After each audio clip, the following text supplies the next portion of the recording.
Okay,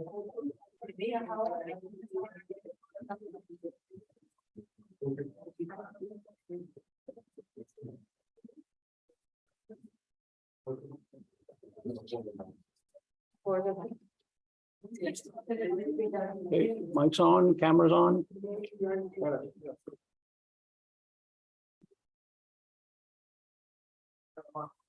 You're on. Everybody on?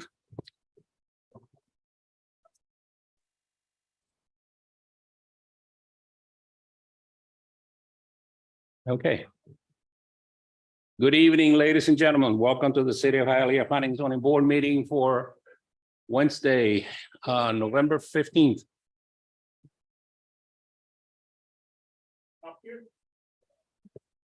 We can start now.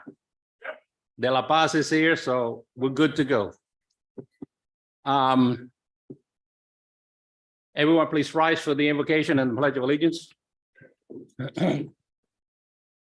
Lord, we ask that you guide us tonight and you give us the wisdom to make the right decisions. Shine some light on us because of the things that are going on in the world. We need to be a little bit smarter about things. And I'm going to leave it at very generic like that. So, amen. Amen. I pledge allegiance to the flag of the United States of America and to the republic for which it stands, one nation, under God, indivisible, with liberty and justice for all. You may be seated.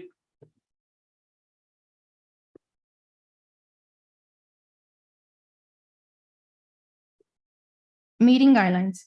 The following guidelines apply to today's Planning and Zoning Board meeting. Any person, whether participating via the web platform, telephonic conferencing, or physical presence at City Hall, interested in making comments or posing questions on any item on the agenda may do so during the meeting. Members of the public may hear the meeting live through telephonic conferencing using any telephone or cellular phone service. A smart device or computer are not necessary to participate in the meeting if you join by phone. All persons participating via the web platform will be muted during the meeting until called upon to be heard. Participation through Zoom requires a computer or smart mobile device with a microphone and web camera. The participant may elect to participate in the meeting using audio only or appear through both audio and video. The video functions of all participants appearing through video will be turned off until called upon to be heard.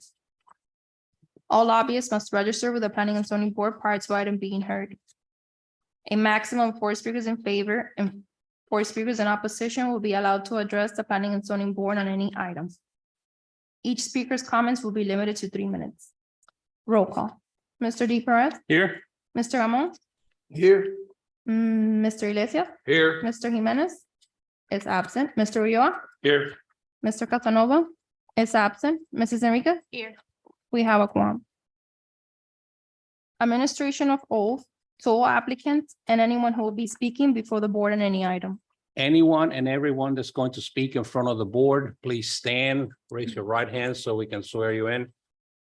Cualquiera persona que va a prestar testamento frente a nosotros, por favor, pónganse de pie para jurarlos. Do you swear or affirm to tell the truth before this board?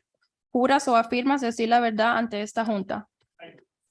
Thank you. Let the record show it was in the affirmative. We're gonna open for public comments. If anybody has any public comments at this time.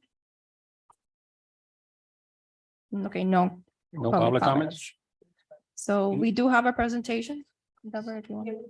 Presentation on using the team of consultants that is preparing the master plan, so he will make a brief presentation explaining what the master plan is, the goals, and so here is Juan Mullerat with you. Buenas noches, miembros del comité. My name is Juan Mullerat. I'm the principal of Prosorbia Design. We have been entrusted, we are your consultants for the 2050 master plan for the city of Hialeah. Juan, I'm sorry, we need your address for the record. Oh, sure. 1385 Coral Way, PH 401, Miami, Florida. You need the zip code? You need the zip code? Okay.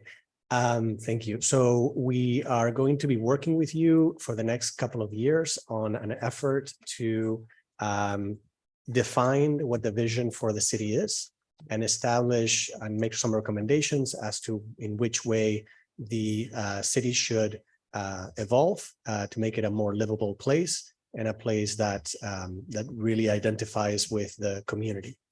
You hit next. So the project goals, as you can see here, it's a little difficult to see from here.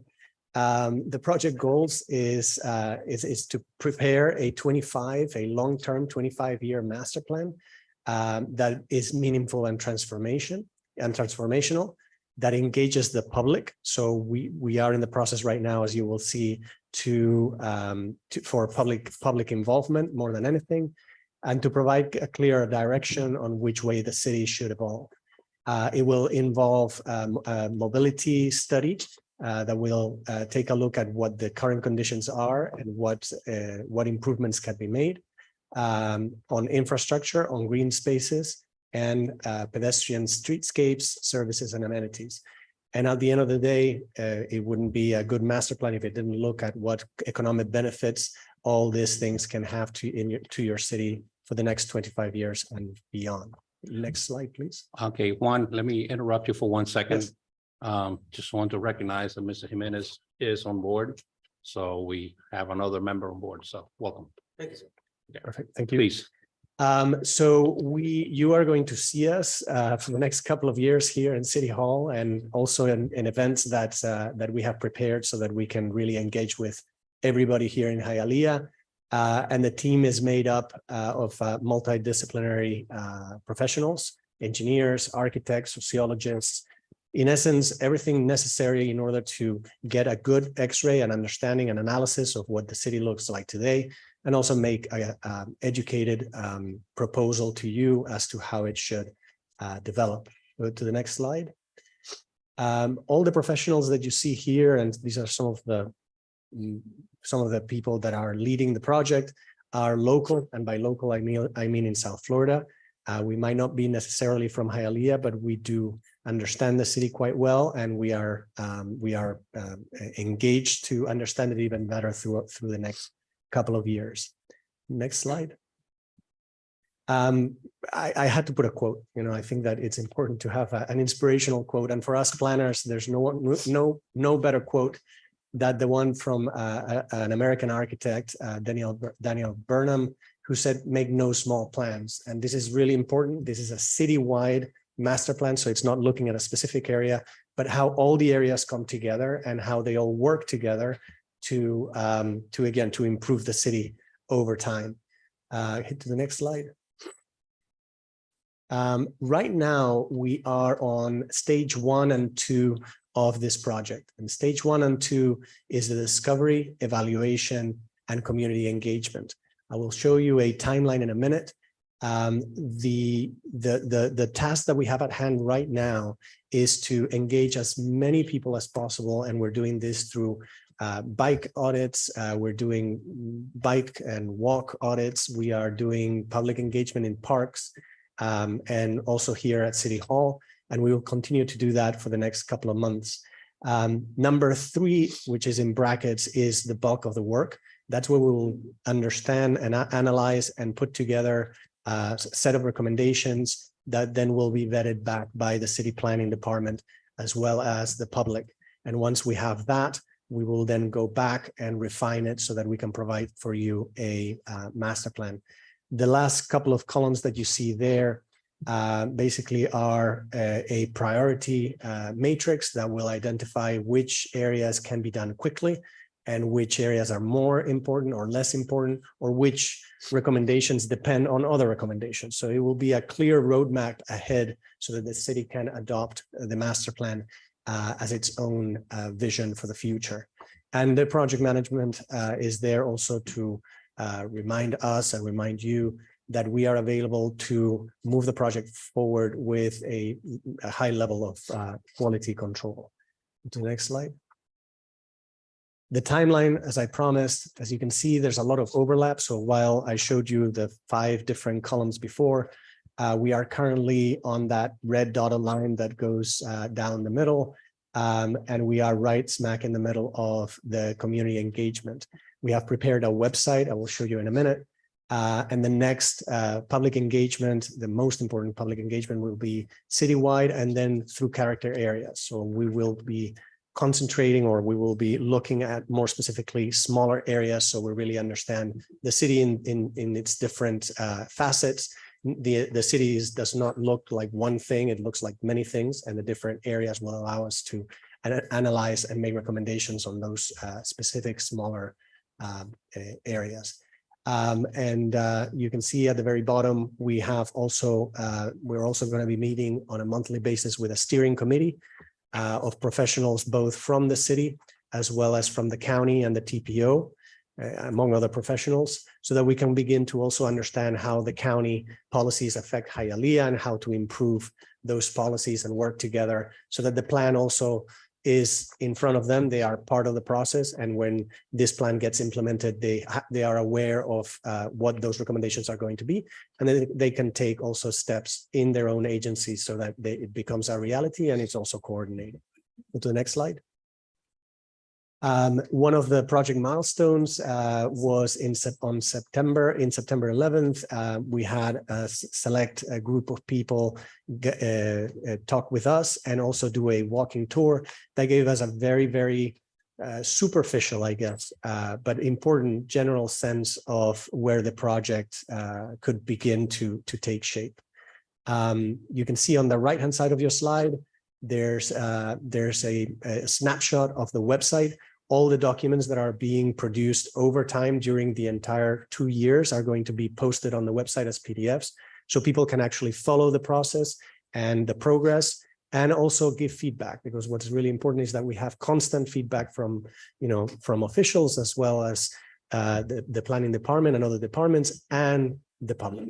So the website will be one of the methodologies that we use to continuously get new input. Go to the next slide. These are a few of the maps that we have put together for this discovery phase. We are using GIS technology. We are using a myriad of other technologies. So we're not just getting informed by the public, but also we're getting informed by the data that is available to us. Go to the next slide. And we've put together some very, easy to understand infographics so that this data is not only for us to understand, but also to inform the public of what Hialeah looks like today and what the numbers are today. And some of them are quite surprising. So I invite you to go to the website and take a look. So the next slide. That's a QR code, and not just you board members, but also the public. By scanning that code, you can get to the website and give us feedback. There's also an interactive map, which I find very useful. We've found that municipalities find it very useful because you can pinpoint exactly where the problem is or the opportunity, right? We're not just here to identify problems, but also the opportunities that we can hone in and improve upon. Next slide.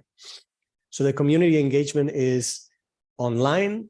The data that we're gathering is through GIS and other technologies, as well as you can see here, low tech, right, with the little sticky dots. We've asked a number of questions. Some of you might have gone to our last meeting, which was in Babcock Park a couple of weeks ago, and we've been getting very, very interesting results. We will then, of course, as I said, filter them through and use them as part of our data analysis. Go to the next slide. Some of the questions, again, I'm not going to go through all of them, but just a couple for your, for your information. What do we value about the city? Culture was one of the number ones. The people, parks, history, diversity. I mean, all these things seem to be very important to the residents of Hialeah. Go to the next slide. Also, what can be improved? Traffic we hear, by the way, everywhere in the US where we work. So, that one we will be looking. In fact, part of our scope is to look heavily at both traffic and public transportation, new modes of transportation, transit-oriented development. All these things fit within the traffic. Better homes, housing, code enforcement, there was a number of things that we discovered which were very interesting. Go to the next slide. A few others, not just generic questions, but also map related questions, right? Point at the place where you think there's an improvement necessary. We heard that there's a lack of entertainment. So a lack of variety of land uses would be something that we would be looking at, et cetera, et cetera, et cetera. So again, you're welcome to come to some of these events, as many as you want or can. Go to the next slide and give us more information about where we are at and what we can improve. The next steps, as I said, we are in the process of doing existing conditions. The next steps will be the community events, and the tentative dates for those are February and March. We're giving plenty of time. These are the holidays, so that's why we're taking a little bit of a break, because we realize that not many people are going to be available during the holidays to be engaged. And then beyond that, these are the immediate next steps. And beyond that, we will continue working on this master plan. Go to the next slide. And I'll stop right there and take any questions if you have them. Happy to answer. Does anybody have any comment or question? Anyone on the board? Anyone in the audience have a comment or question? Okay. Looks like you explained it all. Thank you. You have the QR code. Can we have more cards? From there, you can access the website. So look at it. It changes every week. We meet every week. Apart from these workshops that we meet every week. They work every day. So there's and you can always input your comments. Thank you. The more inputs, the better plan we will have. And there's a number of ways to contact you. us through the website as well. So we will get everybody's input, email, map, tag us, tag the map, etc. So thank you very much for your time. Thank you. Juan. Thank you. Okay, at this point, there's an item here. Item number 6. Wondering if it will be okay with the board to move it up. The applicant has an important meeting pending. And if it's okay with the board. Can we do the land use that is, we have one or two? Yeah, let's just do the land use. Want to do the land use first? Land use and then. So we can when close that meeting. it's only one Okay. land. Yes. Okay. Fine, Fine. Okay, you want to do that? Yeah. of course. Summary minutes or a copy of the audio file of the proceedings before the planning and zoning board shall be prepared and submitted to the city council before its hearing. The planning and zoning board recommendations for the following public hearing requests will be heard by the city council at a scheduled meeting of Tuesday, December 12th, 2023.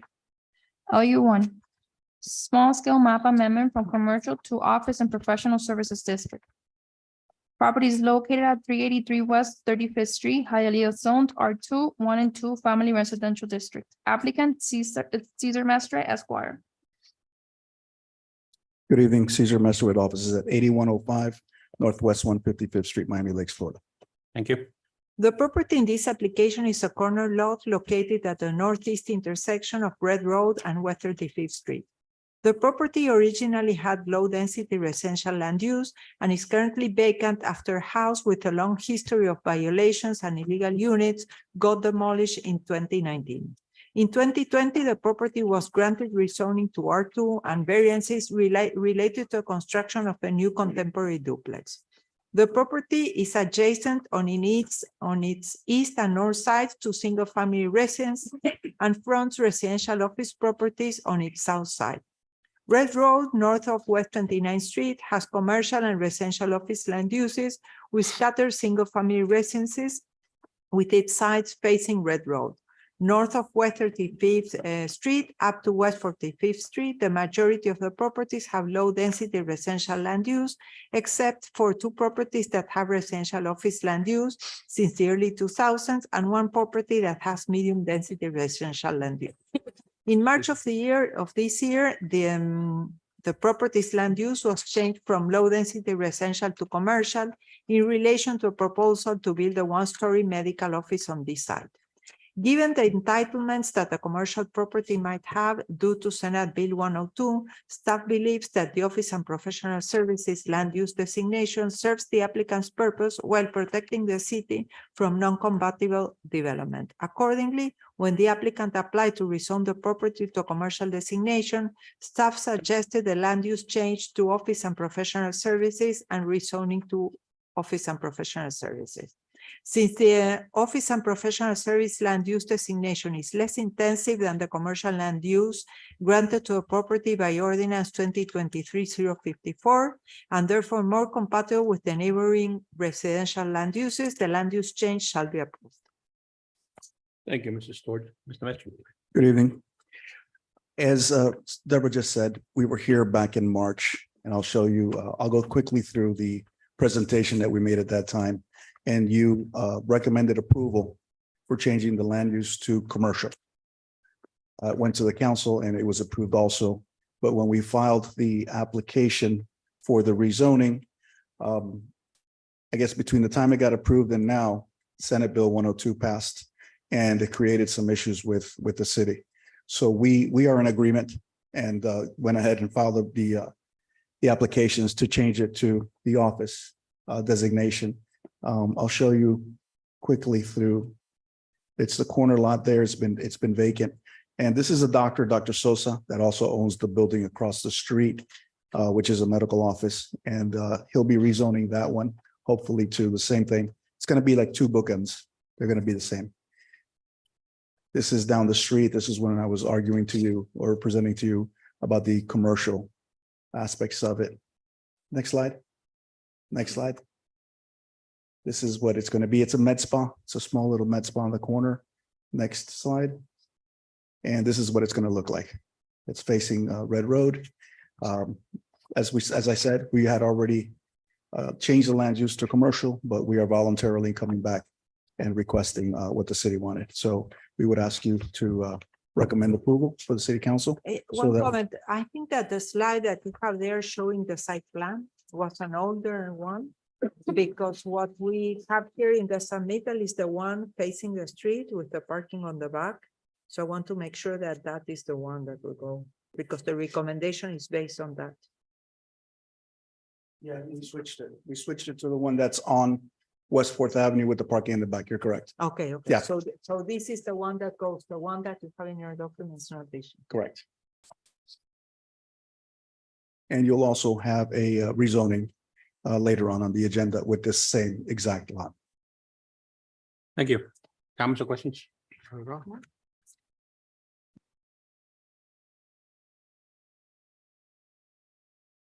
Any comments or questions from the board? I wasn't involved in.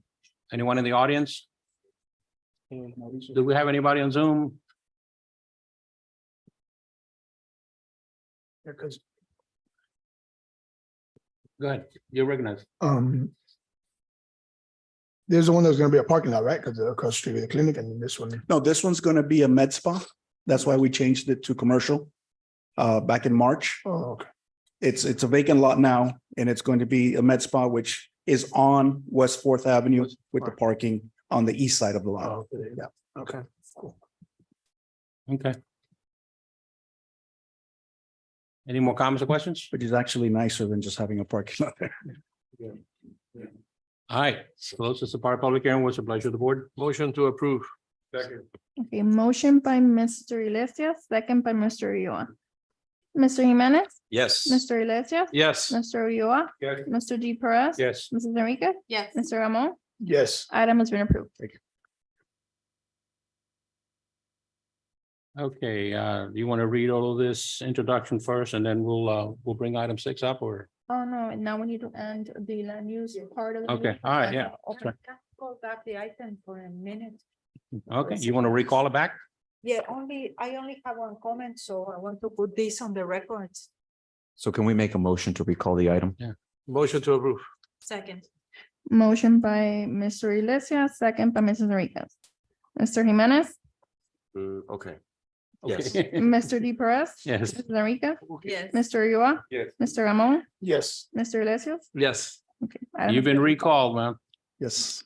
No, I want to make sure that the plans that we're approving, that the property will be developed in substantial compliance with what you presented. Absolutely. That are the plans dated 10/5/2022 by DTI.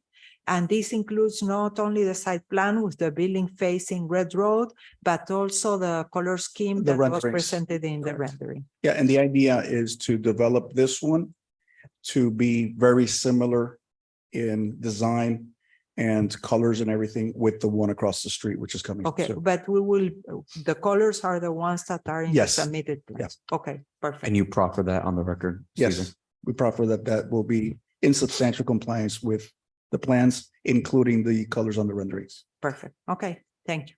Okay, so we need to, There should need be to a new do it. motion. Motion to approve? Okay, so motion by Mr. Alexia, second by Mrs. Enriquez. Mr. Ulloa, yes. Mr. D. Perez. Yes. Mr. Amon, Yes. Mrs. Enriquez, Yes. Mr. Iglesias, Yes. Mr. Jimenez. Yes. Item has been approved. Okay. That being said, that closes the land use part of the meeting. We're gonna go on to planning and zoning meeting. Item number 1, approval of planning and zoning board summary agenda of October 25th, 2023 as submitted. Everyone. Need a motion in a second, please? Motion to approve? Okay, so motion by Mr. Iglesias, second by Mrs. Enriquez. Mr. Amon, Yes. Mr. Iglesias, Yes. Mr. Jimenez, Yes. Mr. Ulloa, Yes. Mrs. Enriquez. Yes. Mr. D. Perez. Yes. Item has been approved.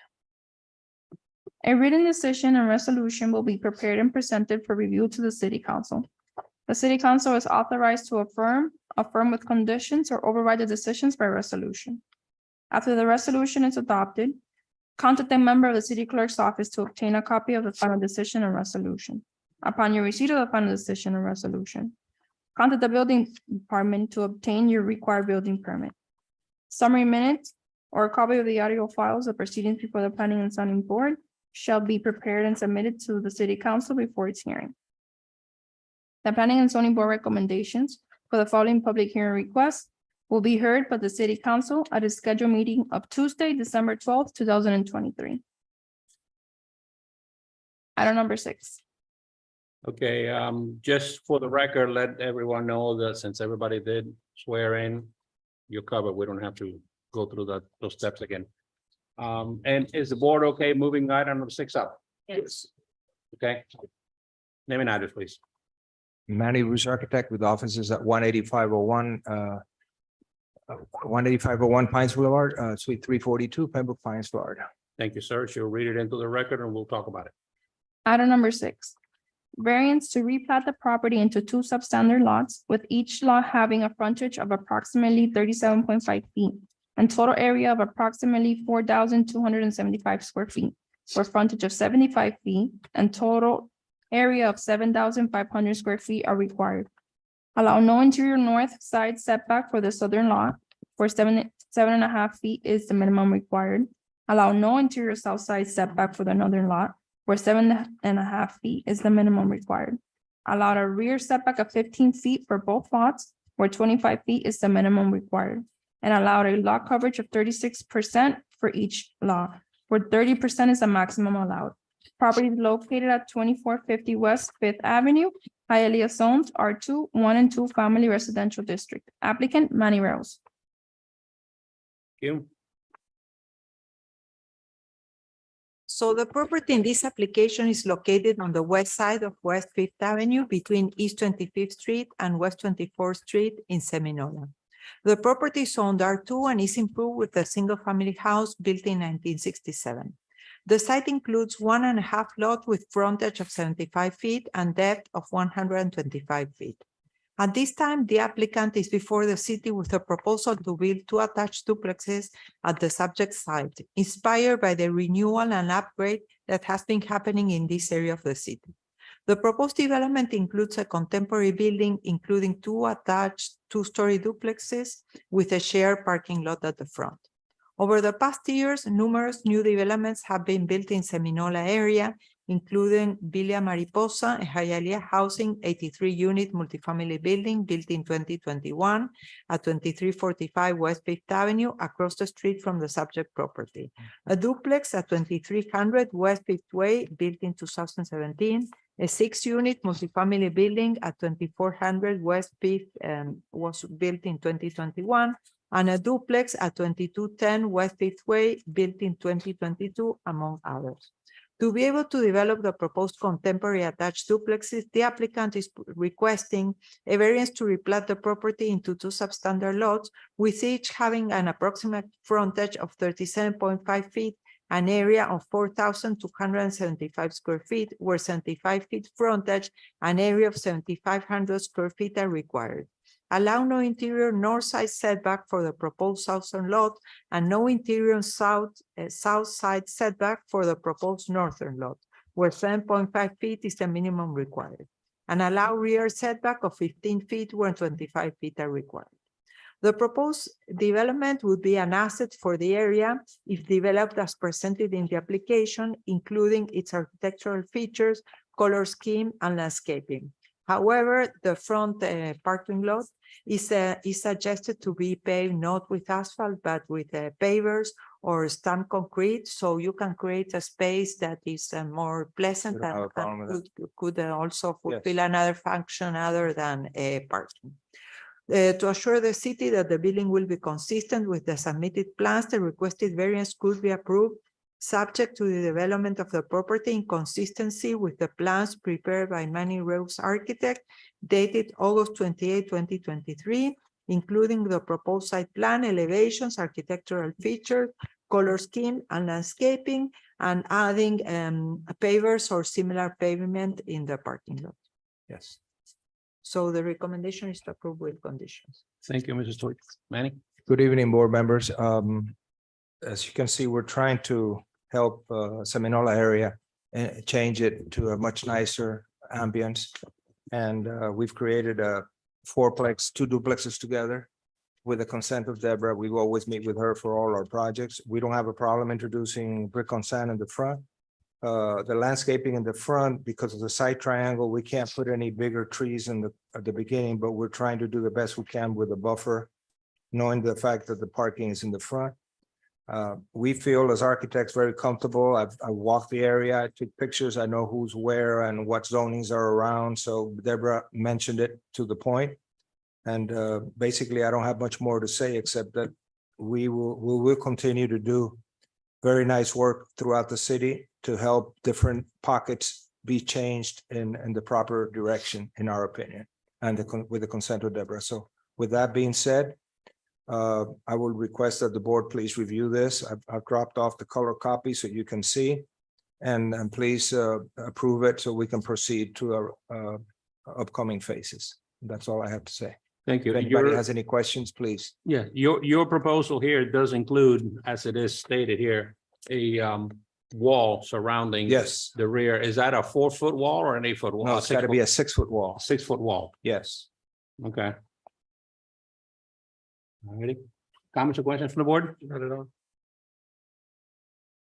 Okay, the wall, No, excuse me, it's not that you- the wall is Ah. from the front of the building on the right side towards the west, making a left turn to the south and coming up to the house. And Adjacent- dividing, Adjacent to the parking area, we have a nice landscaping buffer area that we're not putting up a wall on there. okay, and then in the rear, you're Yes. dividing both, there's a wall. Yes, dividing in both- between both lots. Just like you have it Yes. depicted here. Yes, and by the way, the setback in the rear is not 15 is to the slab. The building is 18 feet from the back, Sí, sí, fíjate. which is no big deal, 3 more feet, but it is 18 feet, not 15 feet. That's part of the variance that we're requiring, Thank you, man. requesting. Any comments or questions from the board? Very nice. Really nice. So Manny, will you proffer that the development will be consistent with the plans that you created dated 8/28/2023, With the including the exception- color scheme? Oh, yeah, the color scheme here, we've had some Wow. minor issues before, and we're dealing with that on an everyday basis with that. But the changes that we're gonna make, the office will make and submit to Deborah and via PDF is the fact that we're putting brick on sand in the front. Yeah, yeah. We'll have the girls in the morning, will change it and PDF it to you and Okay, perfect. Thank you. Please. Thank you.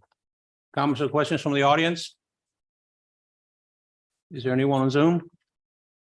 Okay, Closes the public hearing. What's the pleasure of the board? Motion to approve. Second that motion Motion, With the. with conditions. With the condition that you promised. Yes. Okay. motion by Mr. Jimenez, second by Mr. Iglesias. Mr. Di Perez, Yes. Mr. Amon, Yes. Mr. Iglesias, Yes. Mrs. Enriquez, Yes. Mr. Ulloa. Yes. Mr. Jimenez, Yes. item has been approved with condition. Thank you. Thank you. Thank you. Good night. Hope your meeting goes out good.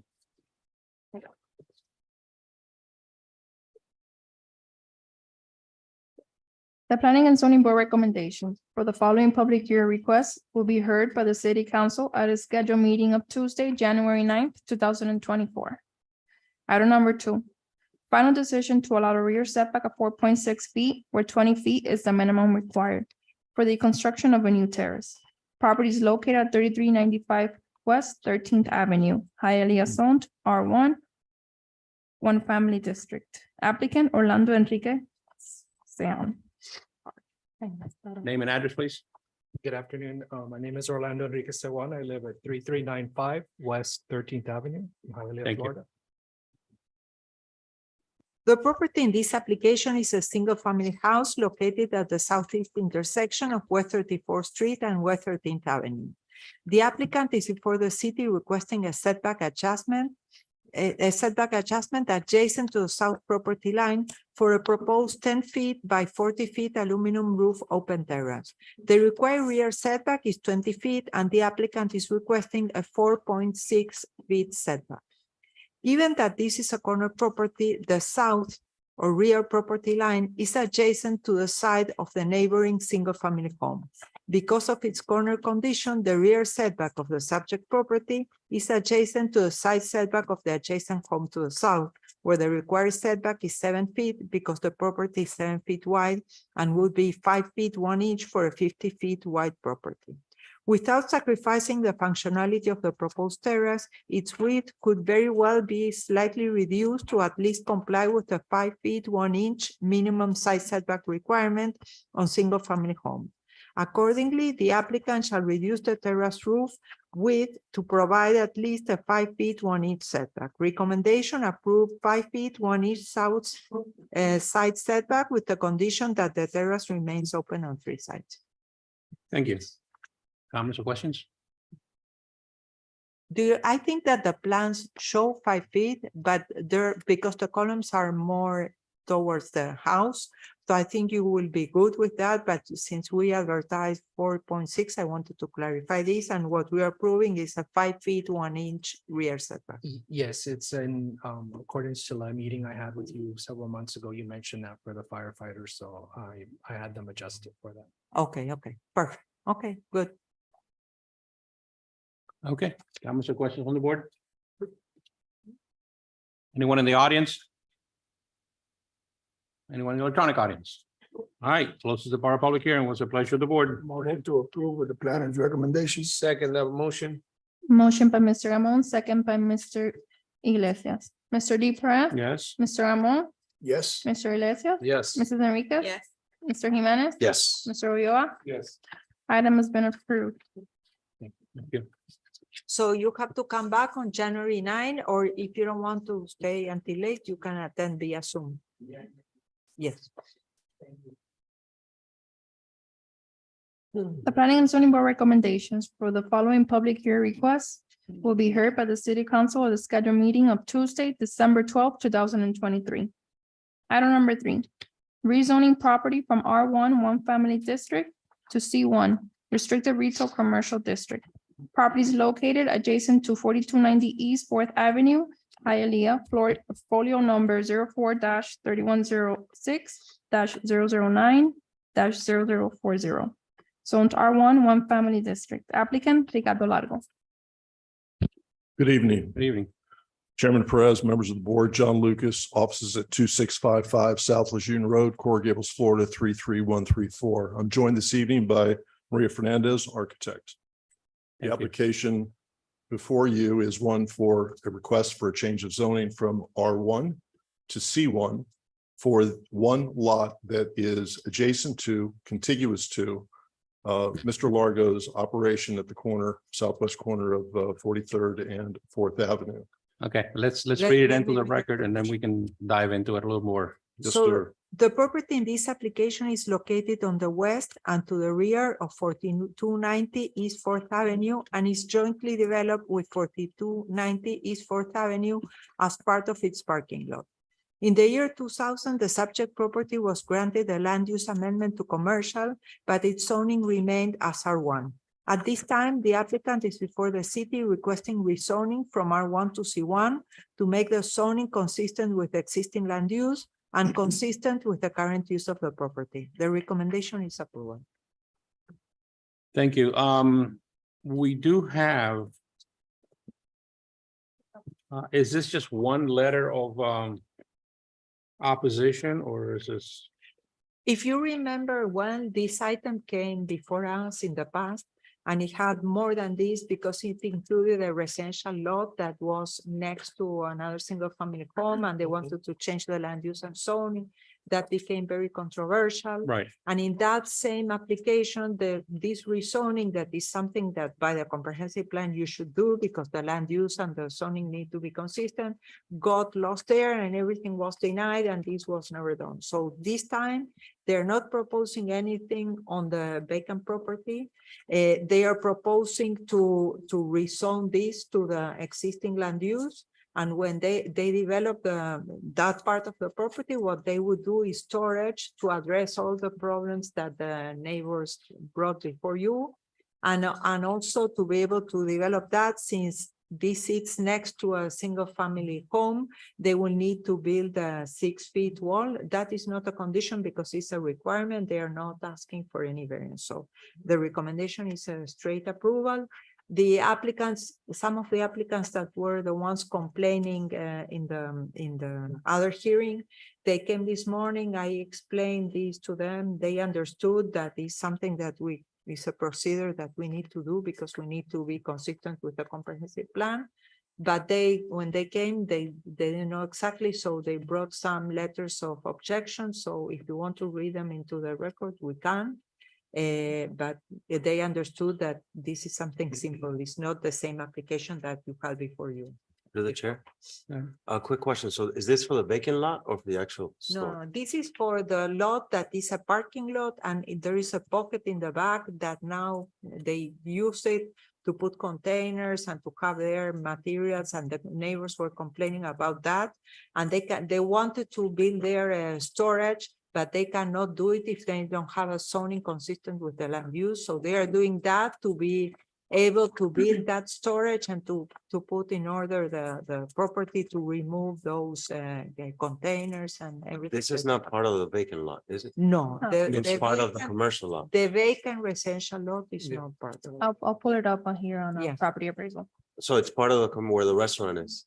Yeah, it's where the Yes, sir. parking is it's the same parcel where the parking. So, but it's supposed to be commercial, although Yes, it's still exactly. residential. Yes. Okay, that makes sense.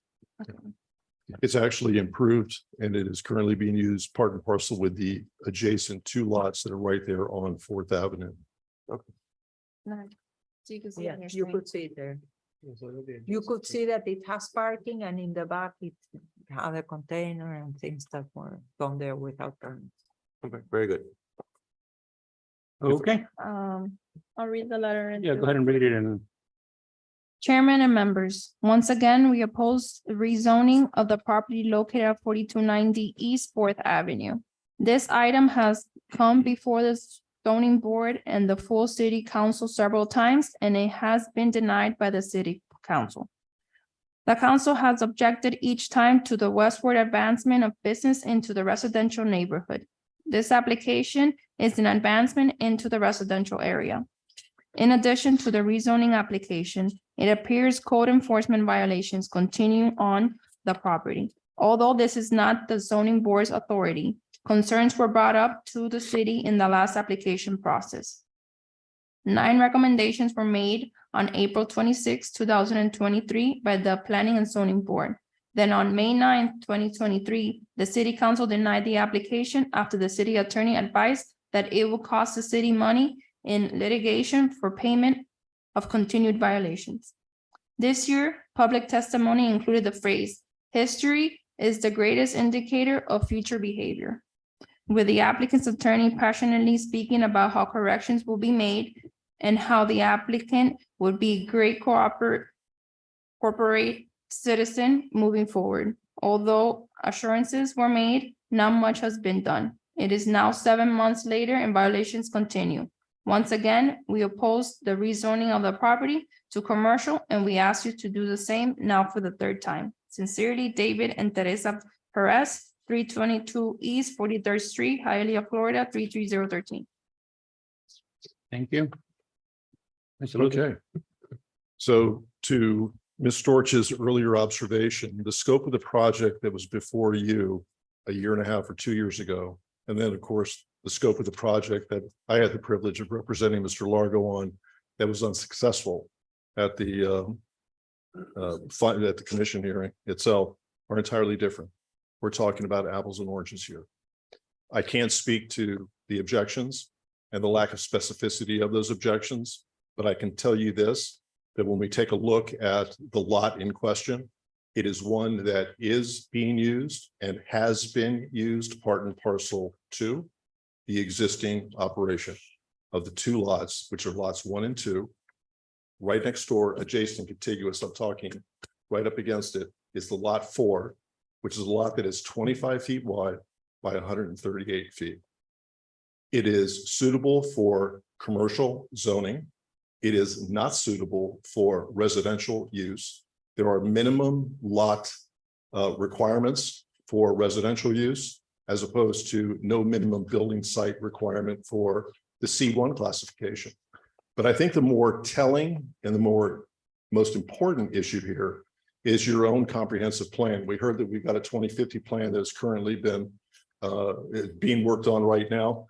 But when we go back to what Ms. Storch had recommended, and the rationale for that was, it was the need for consistency between the land development regulation, the actual zoning classification itself, and the land use itself. So in reviewing your current comp plan, and specifically policy 1.1.4 entitled zoning districts, it reads as follows, and I quote, "The city shall maintain zoning districts that correspond to specific land use categories," period, end quote. It's exactly what we're doing here today. You are reconciling an inconsistency that exists between a zoning designation and the existing comp plan itself. First and foremost, that in and of itself should be the sole reason and the most compelling reason for approving in accordance with Ms. Storch's recommendation.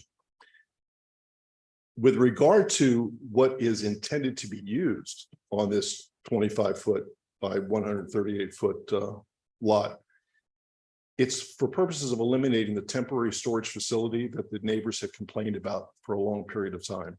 What Mr. Largo is doing in terms of reconciling zoning with land use, he's also getting a C1 designation that will allow him to go ahead and construct a 2-story storage facility, the first floor of which is going to be refrigerated, the second story of which will be for the dry products, and will certainly better facilitate and make his operations more efficient. In the overall course of implementing that particular plan that Ms. Fernandez has drafted, and which you have before you, is the fact that we're going to have 27 parking. We actually pick up a parking space along the way as well. So we're going to have 27 parking spaces. We'll have a new structure itself. There will be no longer any further temporary facilities out there to be complained of as we go forward. It's for all of those reasons that I would urge the board to go ahead and approve in accordance with our planning director's recommendation. And thank you very much. Thank you, sir. Any comments or questions from the board? Not at all. Anyone in the audience have a comment or question on this item?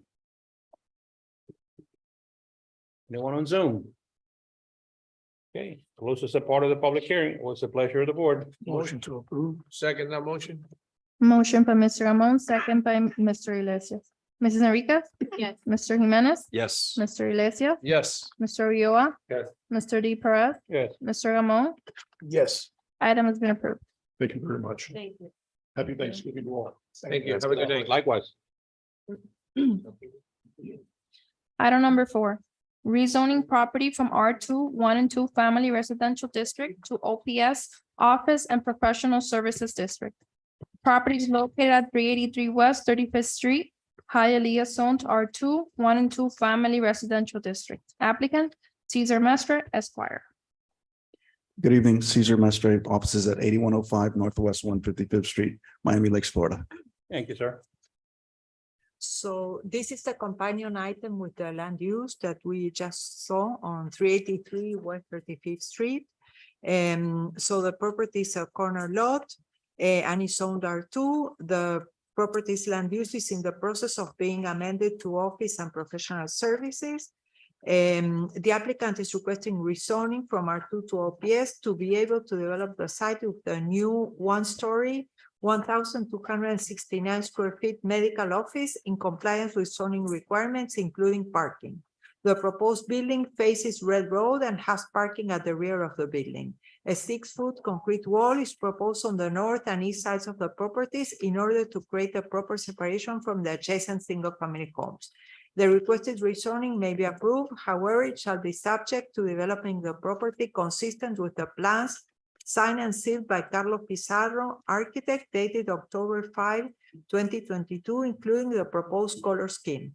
This is an important consideration since recent developments approved by City Council when built and painted significantly differ from what got approved at the public hearing. Recommendation approved.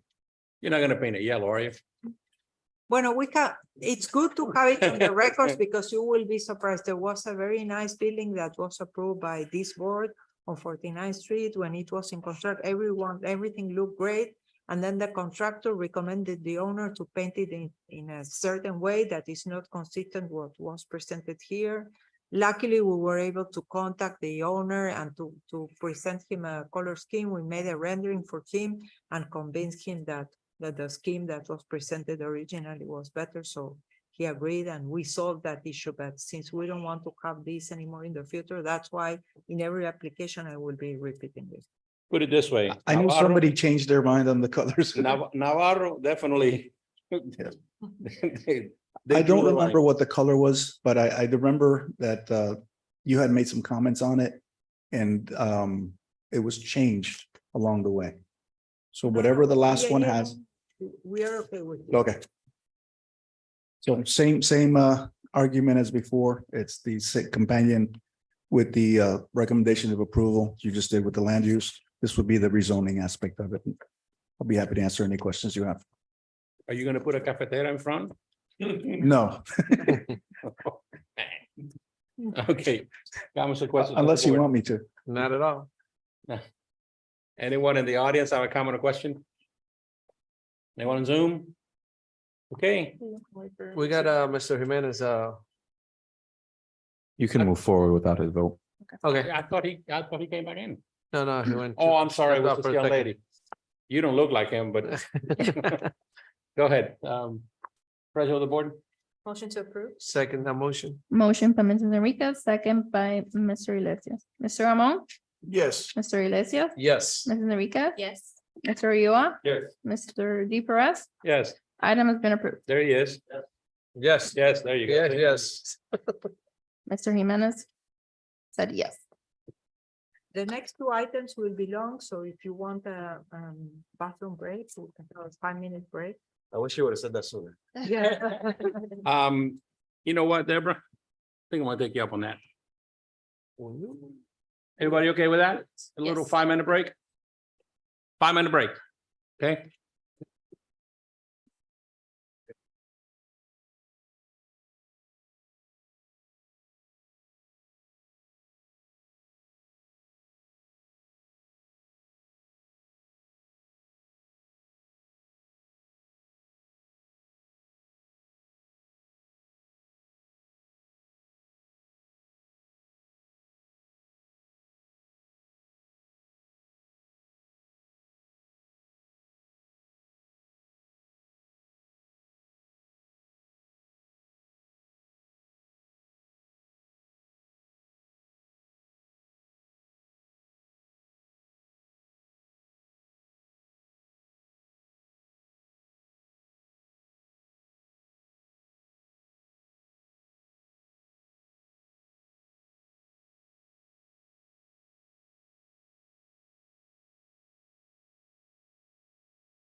Let's turn our mics on and cameras back on, lights, camera, action. And we will resume the meeting. So Madam Clerk, we have the honor of introducing the next item. Item number 5, rezoning property from M1 Industrial District to C2 Liberal Retail Commercial District for the use of a new cafeteria. Variance permit to allow an existing 5 feet rear setback where 15 feet is the minimum required. And allow the existing landscape buffer between the off-street parking and the right-of-way of 2.5 feet where 7 feet are required. Property is located at 4185 East 10th Court, Hialeah Zones, M1 Industrial District. Applicant, Suniel Arzola. Good evening. My name is Frank De La Paz, 1100 Southwest 104th Street, on behalf of Mr. Suniel Arzola. I didn't get the memo that this was going to be a Cesar Mesquite meeting and that it was going to be informal. So I wear a jacket. I apologize. I see that everybody's relaxed, casual Friday. Gotcha, I'll make sure it will never happen again. gotcha. Uh, All right, let Deborah read it into the record and we'll. The property in this application is located on the east side of East 10th Court between East 41st Street and East 43rd Street in what is the edge of an industrial district that extends east up to the city's boundary. All the properties in the block except for the subject property have industrial land use and zoning and are being used consistently with their classification, although its use is intense and the parking overflows, impacting the adjacent residential neighborhood to the east. To the west. All the properties on the west side of East 10th Court have low-density residential land use and are improved with single-family houses, except for the 2 lots south of East 43rd Street that are zoned R2 and are improved with duplexes. In 2016, the property's land use was changed to commercial by Ordinance 2016-37 in relation to the redevelopment of the property as a restaurant. The rationale behind the commercial land use approval was that said land use was more compatible with the low-density residential properties on the west side of East 10th Court than the current industrial land use, that it might encourage the redevelopment of the edge of this industrial district into a commercial district that will serve as a buffer between residential and industrial properties. At this time, the applicant is for the city requesting a rezoning from M1 to C2 in order to make land use and zoning consistent and setback and landscape buffer variances. The commercial zoning classification will allow the consumption of alcohol on the premises. The survey submitted with the application is outdated, it's from 2016, and does not reflect the existing layout. However, a site plan was submitted, including the striping of the parking spaces in the front parking lot and the construction of 2 landscape curb areas on the right-of-way. The construction of those improvements shall be completed before the restaurant starts operating. The C2 zoning classification allows a full-service restaurant, but also allows other intense uses that would not be compatible with the residential properties across the street. Accordingly, the zoning classification recommended is C1. The applicant is also requesting a variance to allow 5 feet setback where 15 feet are required. Since the reduced setback is an existing condition from when the building was developed in accordance to M1 regulations and all the surrounding properties are zoned M1, the setback reduction could be approved. The landscape variance requested is to allow 2.5 feet landscape buffer between the property line and the parking space on the south side of the property where 7 feet are required. The buffer reduction could be approved because the curved landscaped area proposed to be built on the right-of-way will be consolidated with the proposed narrow buffer to create a 216 square feet landscape area. The recommendation is to approve the rezoning from M1 to C1 rear setback and landscape buffer variances with the condition that the parking and right-of-way improvements must be completed within 180 days. Thank you. Good evening. When this property was the victim of a fire and it burned down. So we redeveloped the property as is was described. We asked for the land use. Then COVID came around and we never got around to fully operational the restaurant. It was built, the site plan, the building permits, everything was built as it is right there as a restaurant, with interior layout, everything. So we finally are moving forward to open the restaurant once again. Irrelevant to this, we purchased the property to the north and demolished it with the intent of create more parking and storage for this property in the near future. It was an eyesore in the neighborhood. We finally saw the opportunity when it came in the market. We jump on it, purchase it and demolish it. And eventually there will be another application moving forward to rezone it and combine it. So we have no problem with the C1 classification that is being, and we understand as to why. And since our intention is a restaurant and we build the building as a restaurant from the ground up, we are in agreement with it. The setbacks that we were presented was the setbacks when we build the building as a restaurant, because those were the setbacks required by industrial. So now we have to adjust it to make sure they're the same. Okay. Comments or questions? Anyone in the audience have a comment or question? No one on Zoom? No Zoom? Okay. What's the pleasure of the board? Motion to approve. Second motion. Approve. Motion with the- Condition completed within It's 180. amended because And it's the rezoning from M1 to C1. Correct. Okay. Okay, so motion by Mr. Gamon, no, by Mr. Jimenez.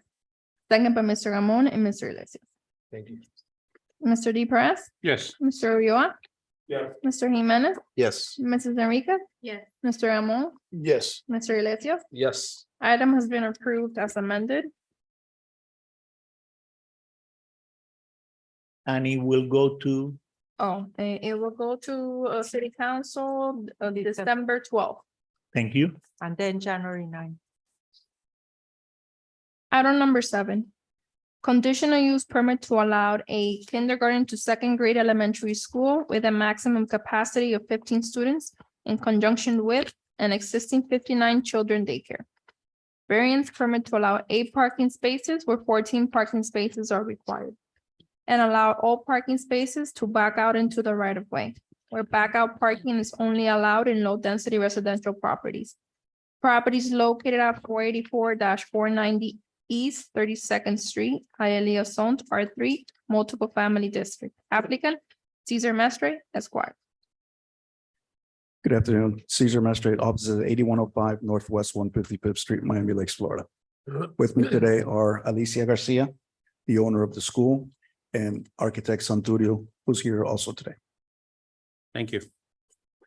The property in this application is located at the southeast intersection of East 32nd Street and East Fifth Avenue.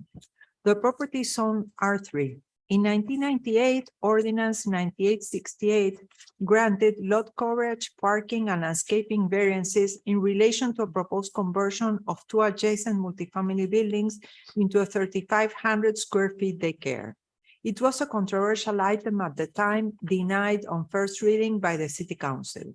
The main concern at the time was the backout parking. The significant variances for the daycare were finally approved on second reading after a drop-off area within the property line fronting East Fifth Avenue was proposed. The approved site plan included a 3,500 square feet building with 7 daycare classrooms, 6 parking spaces backing out into East 32nd Street, and 3 parking spaces backing out into East Fifth Avenue, and drop-off area fronting East Fifth Avenue with a capacity of 1 car within the property lines. The variance allowed 9 parking spaces where 12 were required.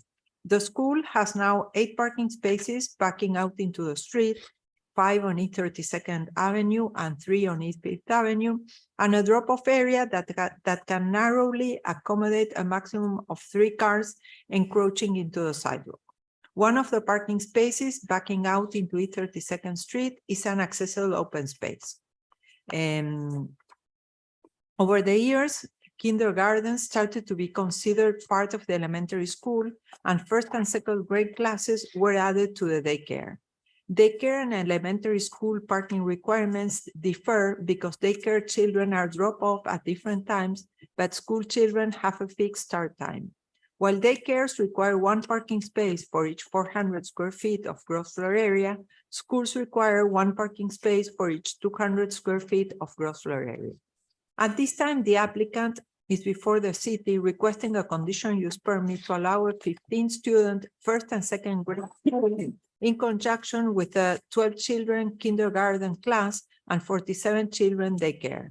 Staff includes 7 people, including teachers, principal, and other staff members.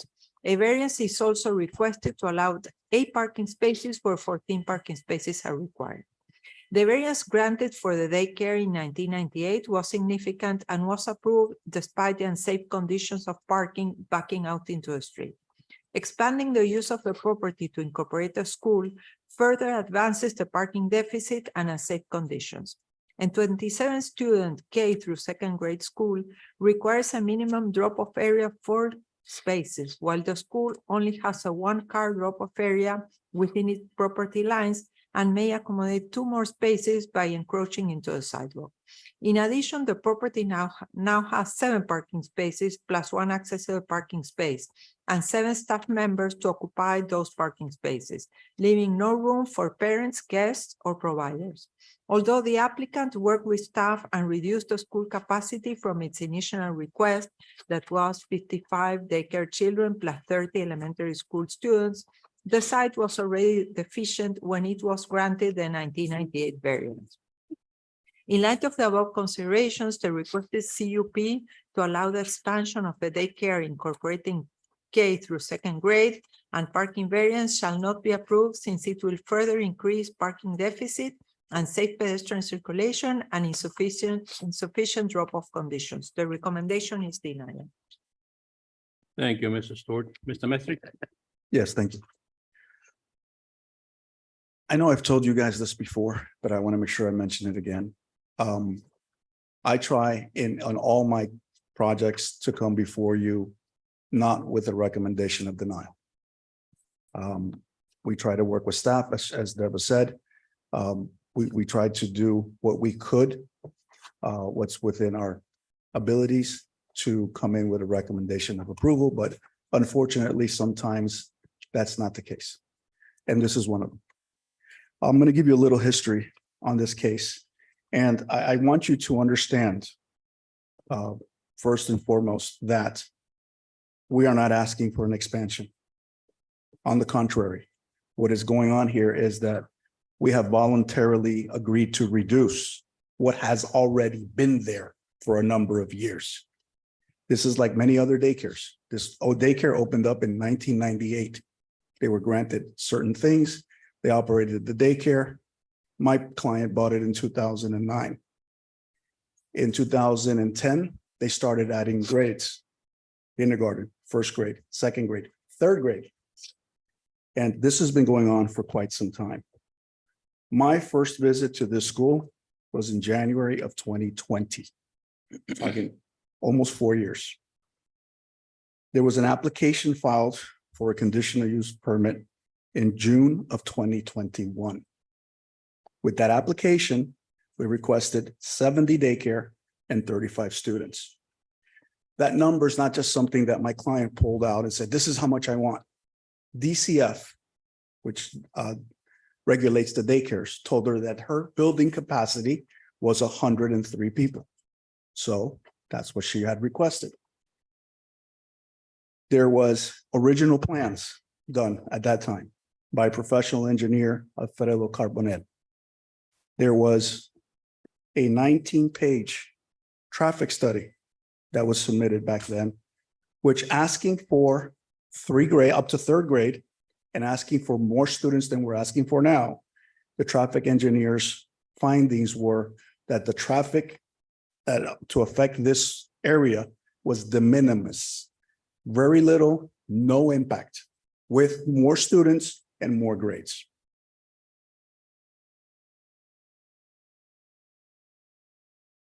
We were supposed to come for P and Z. There was a recommendation of denial, item was tabled.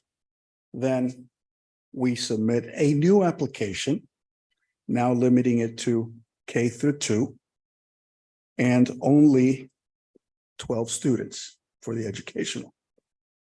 So we've reduced the number of students, we've reduced the number of grades.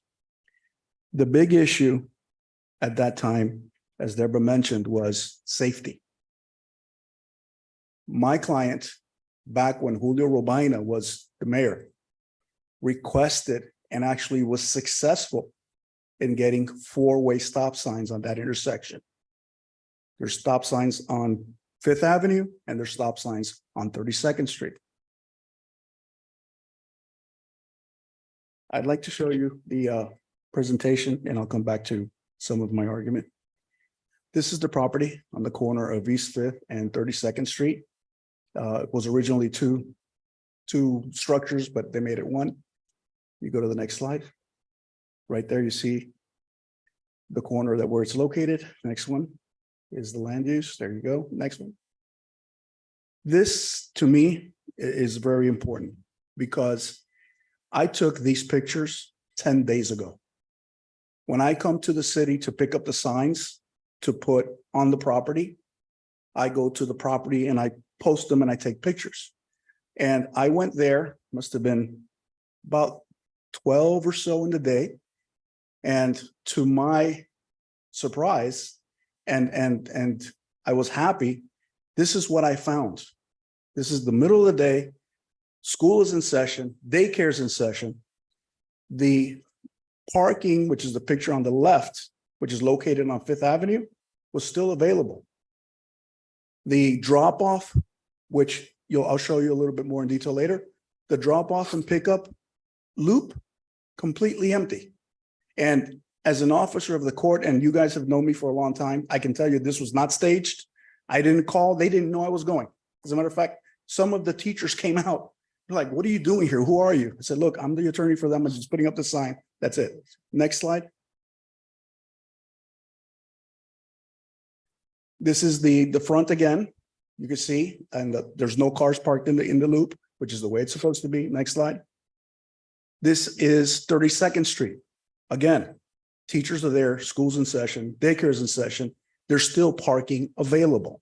So since this was approved with the backup parking, and believe me, we have tried with Santurio, with the prior engineer, with everybody else, to try to redo this parking somehow, some way, but it's impossible. So we have to live with what we have. So next slide. This is a memo that went out to all the parents from the school sometime before May of 2023, which tells them, as I told you before, we're implementing this from now on. If you drop off your kids between 7:30 and 9, and you pick them up between 3:30 and 5:30, you need to use the loop in front of the school. That's the only way you're going to get your children. If you come after those times, then you park normally like you used to do and drop off your child. So this has been implemented. We have a parent here that will talk to you today, Joanna Rivero, who will tell you that this is functioning very well. We have some of the teachers here, and actually the people that park in these parking spaces are the staff. And we have enough parking for the staff. As you can see, school is in session and there's still parking available. Next slide. These are the plans, the new plans that were done by Mr. Santurio. I'm sure he'll address you, and if you have any questions, he'll be happy to answer them. Basically, what we have is one class with first and second grade and one class with kindergarten, besides the daycare.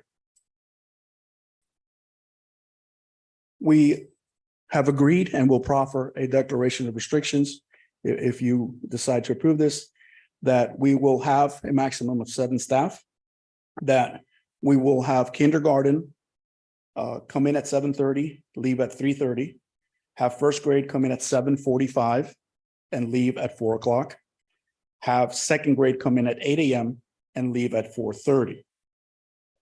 This is a small little neighborhood daycare school here in Hialeah. It great majority, as is very common, of the parents work. So they have their daycare from 6:30 in the morning to 6 o'clock in the afternoon. The great majority of those kids that are first and second grade stay for after school, so they're not leaving at these times. So the numbers are much smaller.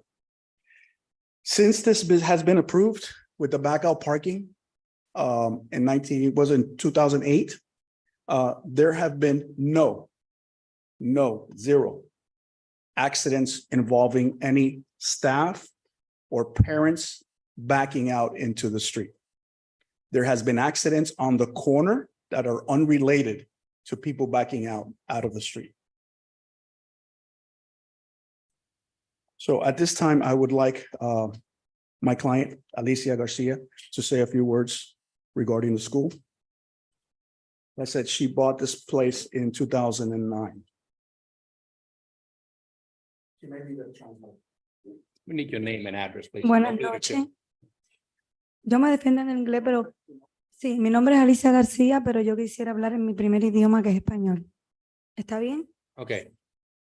Si vas a hacer eso, Ujú. necesitas hablar un pedacito, darnos oportunidad para traducirlo, ¿sabe? Para poder, porque la conversación necesita Que es en ser inglés. grabada en inglés. Danos una oportunidad de traducirlo. Ok. Mi nombre es Alicia García. Como dijo el señor César, este daycare se compró, se abrió, se construyó en el 1999. Okay, her name is Okay. Alicia Garcia Andar. Propietaria de la propiedad Tombelino Learning Center 2, ubicada 490 y 32 calles, Hialeah. She purchased in 98. In No, no. 1999. She said that the property was built by the former owner in 1999. Okay. You, Okay, do you okay, mind? I do the translation. Okay. So, habla como dos oraciones o una oración y yo traduzco. So she will say one Right. sentence and then I will translate. Sí. Cuando se abrió el centro se construyó completamente desde abajo, completamente para niños, con toda la seguridad que implicaba para darle cuidado a los niños. When this was built as a daycare with all the, she said the security, but I say the requirements for a daycare. Llevamos 24 años trabajando con niños, dando mucha responsabilidad, mucho amor, enseñanza, pero más que todo ha sido They have 24 years working with kids, giving knowledge and love and care. Yeah. Ok, más de tanta responsabilidad y trabajo, ha sido muy gratificante trabajar con niños. They had a lot of responsibility, but it has been very gratifying to work with kids. Donde con los niños que tenemos, hemos creado una familia. With the kids that we have created a family. Al ser una escuela pequeña, pues tenemos mucha fraternidad con los niños, mucha cercanía con los padres. It's a very small school and we are fraternal with the kids and we are very close to the parents. Por eso mismo, en el 2010, 2011, 2012, apliqué para la beca que dio nuestro ex alcalde Alex Penela, Step Up. So that's why, ¿en qué año? Yo apliqué en el 2011, 2012 fue mi primer año. That's why in 2011, 2012, she applied for the Step Up grant given by Alex Penela. Ex-alcalde. Desde esa fecha, nosotros hemos trabajado limpiamente, con mucha calidad. Since that day, they have been working very in a clean way and with a lot of quality. Más que todo lo hicimos porque los mismos padres querían, los niños eran pequeños, no querían que los niños fueran por una escuela, que tuvieran una guagua, que ahí mismo se quedaran. Mainly because the parents with small kids didn't want the kids to go in a bus. Y tenían hermanitos con nosotros también. And they had little brothers with us also. En todos estos años yo no he corrido con más de mi capacidad que me dio DCF, 103 niños. With all these years, I have not had more than the capacity that DCF gave me with 130 children. He jugado siempre con, si tengo tanto de child care, lo otro es de escuela. So siempre ha sido con 103 niños. En todo, 103. It has always been 103 schools, varying with the daycare and the school, but the total has been 103. en toda la historia de Tombelina no hemos tenido una sola violación en DCF. Eso está récord With público. all the history of the center, Tumbelina, we don't have a violation with DCF. Hemos cumplido con todos los reglamentos del Departamento de Educación. We comply with all the requirements of the Department of Education. La escuela de nosotros, como fue construida en ese año como codificación de escuela, todos los salones están divididos. Since this was built, it was built with all the rooms divided. Con todas las regulaciones que requerían en aquel entonces la codificación como si hubiera sido una escuela. With all the requirements that at the time were required as a school. However, I am adding this, that this was built as a daycare. Yo lo que estoy agregando es que esto fue construido como un daycare y aprobado con un daycare en el hearing. En aquel entonces no estábamos con otro tipo de interés. Tenemos un currículo que está patrocinado, aprobado por el Departamento de Educación. They have a curriculum approved by the Department of Education.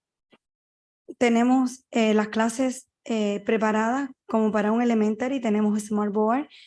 They have a smart board and they have the classes prepared for the rooms prepared for elementary. Yo les tomé algunas fotos a la escuela por dentro que ustedes las tienen. Se You las have quise pictures presentar. that I have distributed from the interior of the school. Estoy en todo, mis puertas abiertas para que cualquiera de ustedes vaya a mi escuela y la visite a cualquier hora que quiera, cualquier día que ustedes guste. My doors are open for you to visit the school any day at any time. Todo mi personal está capacitado. All my personnel have the capacitation. Todos los padres con nosotros tienen muy buena comunicación. Tengo muchos aquí. All the parents have good communication with us.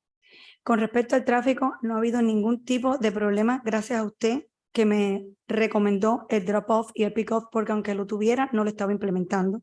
With the traffic, there are no issues thanks to me. Because we implemented the drop-off area that was there but we were not using. Como yo estoy abierto desde las 6:30 de la mañana hasta las 6 de la tarde y no tengo una hora rush para que los niños entren y para que salgan. Since I am open from 6 a.m. to 6 p.m. and I don't have a fixed time for the kids to come in or to leave. Tengo el drop-off desde las 7 hasta las 9 de la mañana. The drop-off is open from 7 to 9 a.m. Y por la tarde desde las 3 empezamos hasta las 5:30 y hasta las 6. And from 3 to 6 in the afternoon. Porque ya los padres no quieren ni parquear. Los padres quieren que le llevemos el carro a los niños al carro y nosotros con mucho gusto. Yeah, the parents don't even want to park. They want to drop off the kids and pick them up. Implementando, pusimos walkie-talkie en todas las clases. We So, have no hay demora. walkie-talkies in all classes. 2 minutos, 1 minuto se demora el niño porque tenemos varias personas. It's 1 or 2 minutes wait because we have many people that go Una en el to the parque. classes and bring the children. Una en el parqueo, una en el lobby y otra dando a los niños para que no se me acumulen nunca más de 3 carros. They have all this personnel and everything organized to have no more than 3 cars waiting in the drop-off area. So, desde que estamos implementando eso, no tenemos ni un carro parqueado en la 32, ni bloqueando eso, ni nada para que vayan a recoger Since los niños. Ni we nada. implemented that system, we did not have any car parking on 32nd Avenue. So, con respecto al tráfico, estamos perfectamente bien. Ustedes cuando quieran pueden ir a ver, pueden tirar fotos, pueden tomar videos. Yo tomé videos, se lo di a la señora Débora para que lo viera, para que ella viera lo. So in relation to Mhm. traffic, they have no problems. They made a video of the drop-off. I don't have it here. Vaya dándole las gracias por la sugerencia que ella me dio.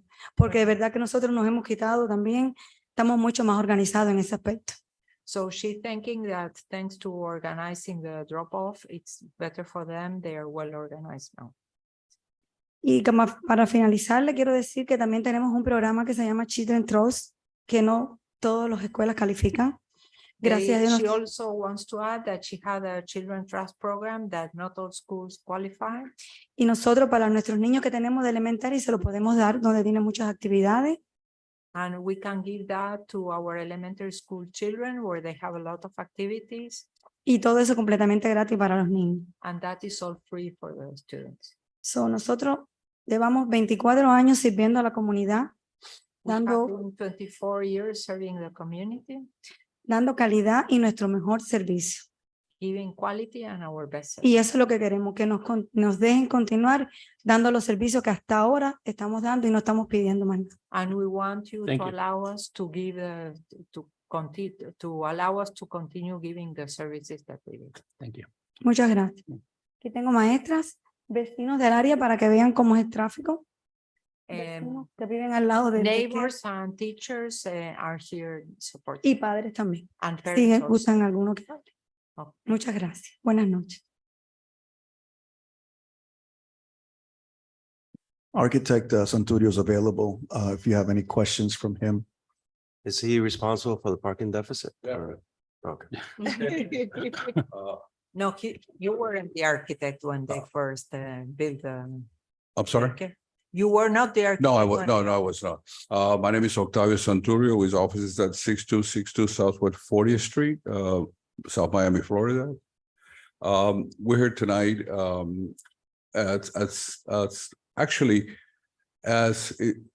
looking into a center that existed, years ago.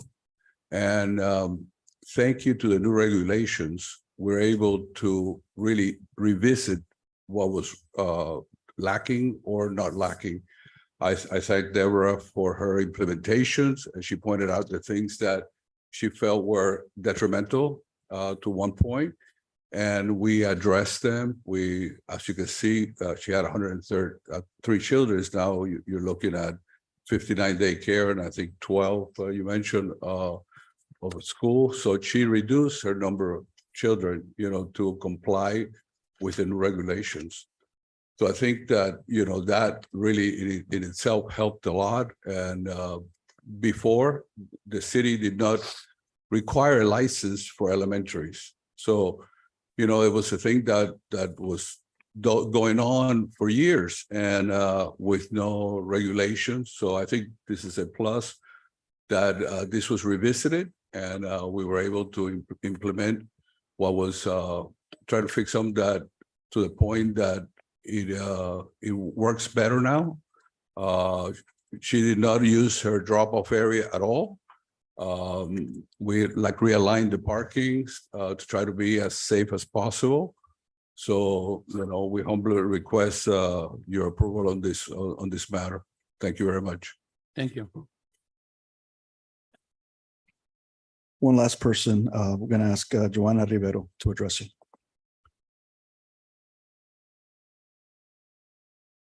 Good evening. My name is Joanna Rivero. I was born and raised in Hialeah. I'm 40 years old. My baby has been in this daycare. Your address, please. Huh? Your address. 575 East 16th Street, Hialeah, Florida, 33 years old. My baby has been going to this daycare since he's 5 months. Right now, he's in kindergarten. I'm a cancer nurse, and this daycare has been amazing. The way I drop off my son and I pick him up is very convenient. It's very smooth. There's no traffic at all. I can count with the staff, with the teachers have been amazing, amazing, amazing, amazing. And everything has been very, very, I can contact them whatever time to know about my son. And when I found out about the news, I was like, no, like he was raised here. He calls some of the teachers like Dia. And so it's like and this is a very, very good school, very good school. Very close from home. Thank you. Thank you.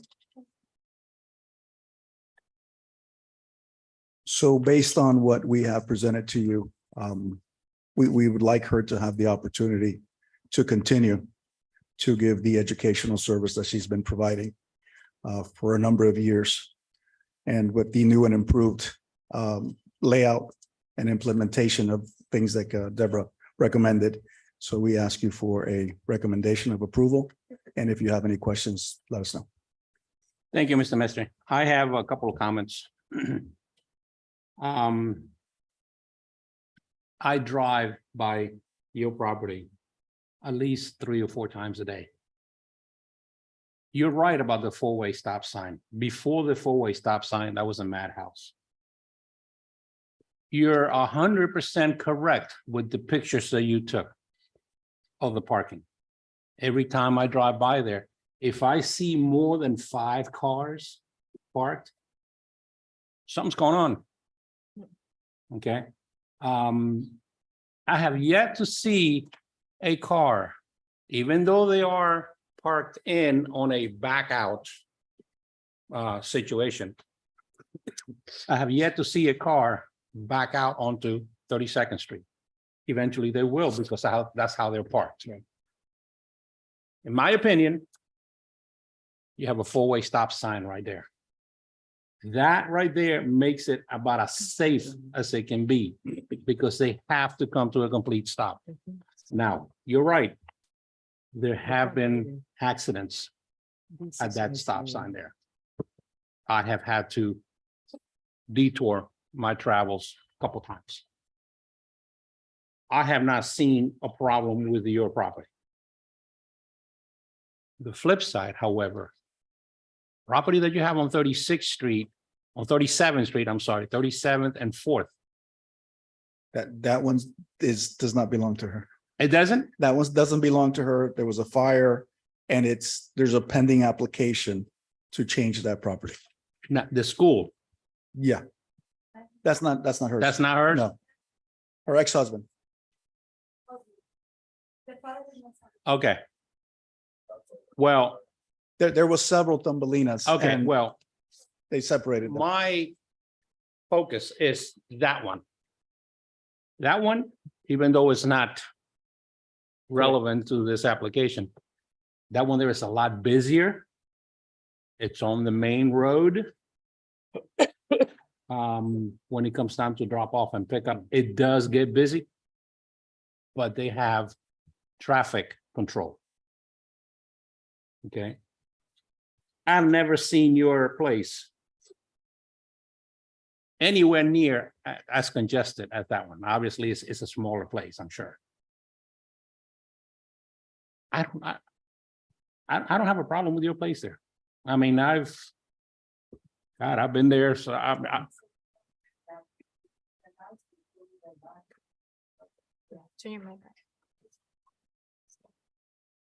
This is the floor plan that was presented to us. So as you see, there is one classroom that is hatched, that is the first and second grade classroom with 15 children, no? But then the kindergarten that is like this is gray, like the rest of the other ones.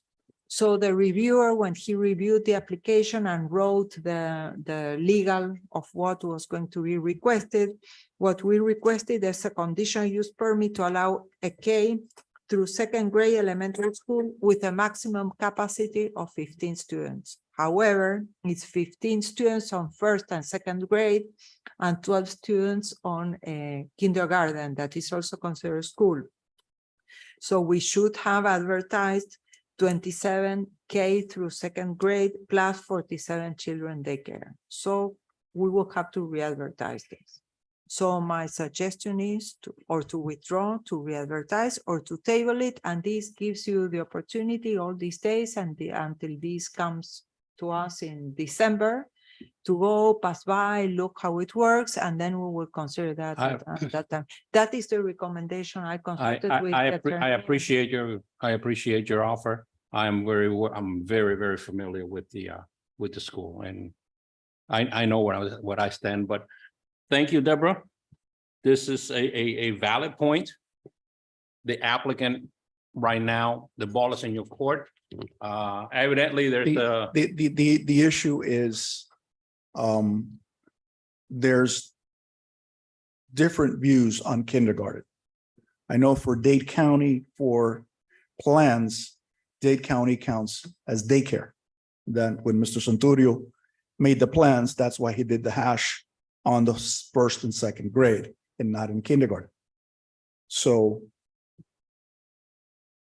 But elementary school, K is considered part of the elementary school.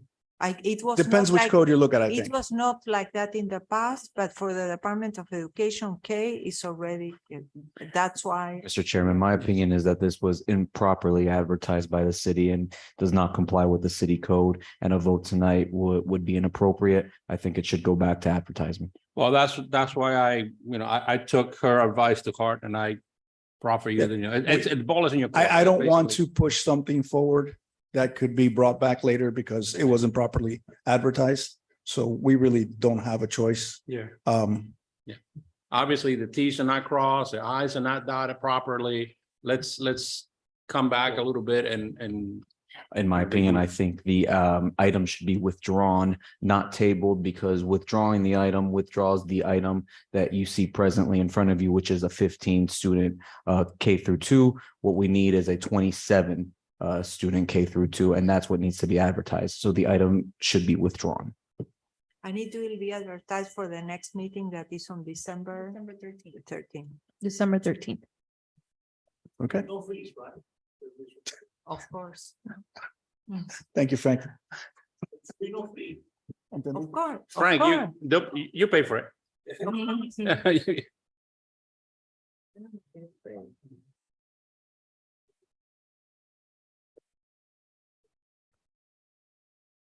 Okay, that's fine. Okay, so then we need to hear, you're So illegal. we will, I just want to make sure we don't have to go through all we have the packaging, we have the application, we'll change the numbers. Anything. We'll get the packages back and we'll reuse. what- But based on that representation, we'll withdraw it at this time. That's fine. So at this point, you're going to withdraw. Yes, that is correct. The only thing is that we will provide you the two new signs. So you have to post the new signs So I have to go back. out. and free of cost. Caesar, I need to hear from your lips.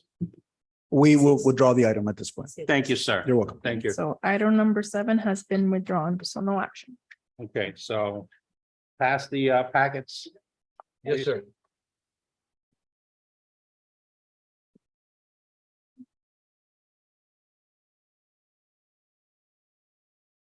That one, sir.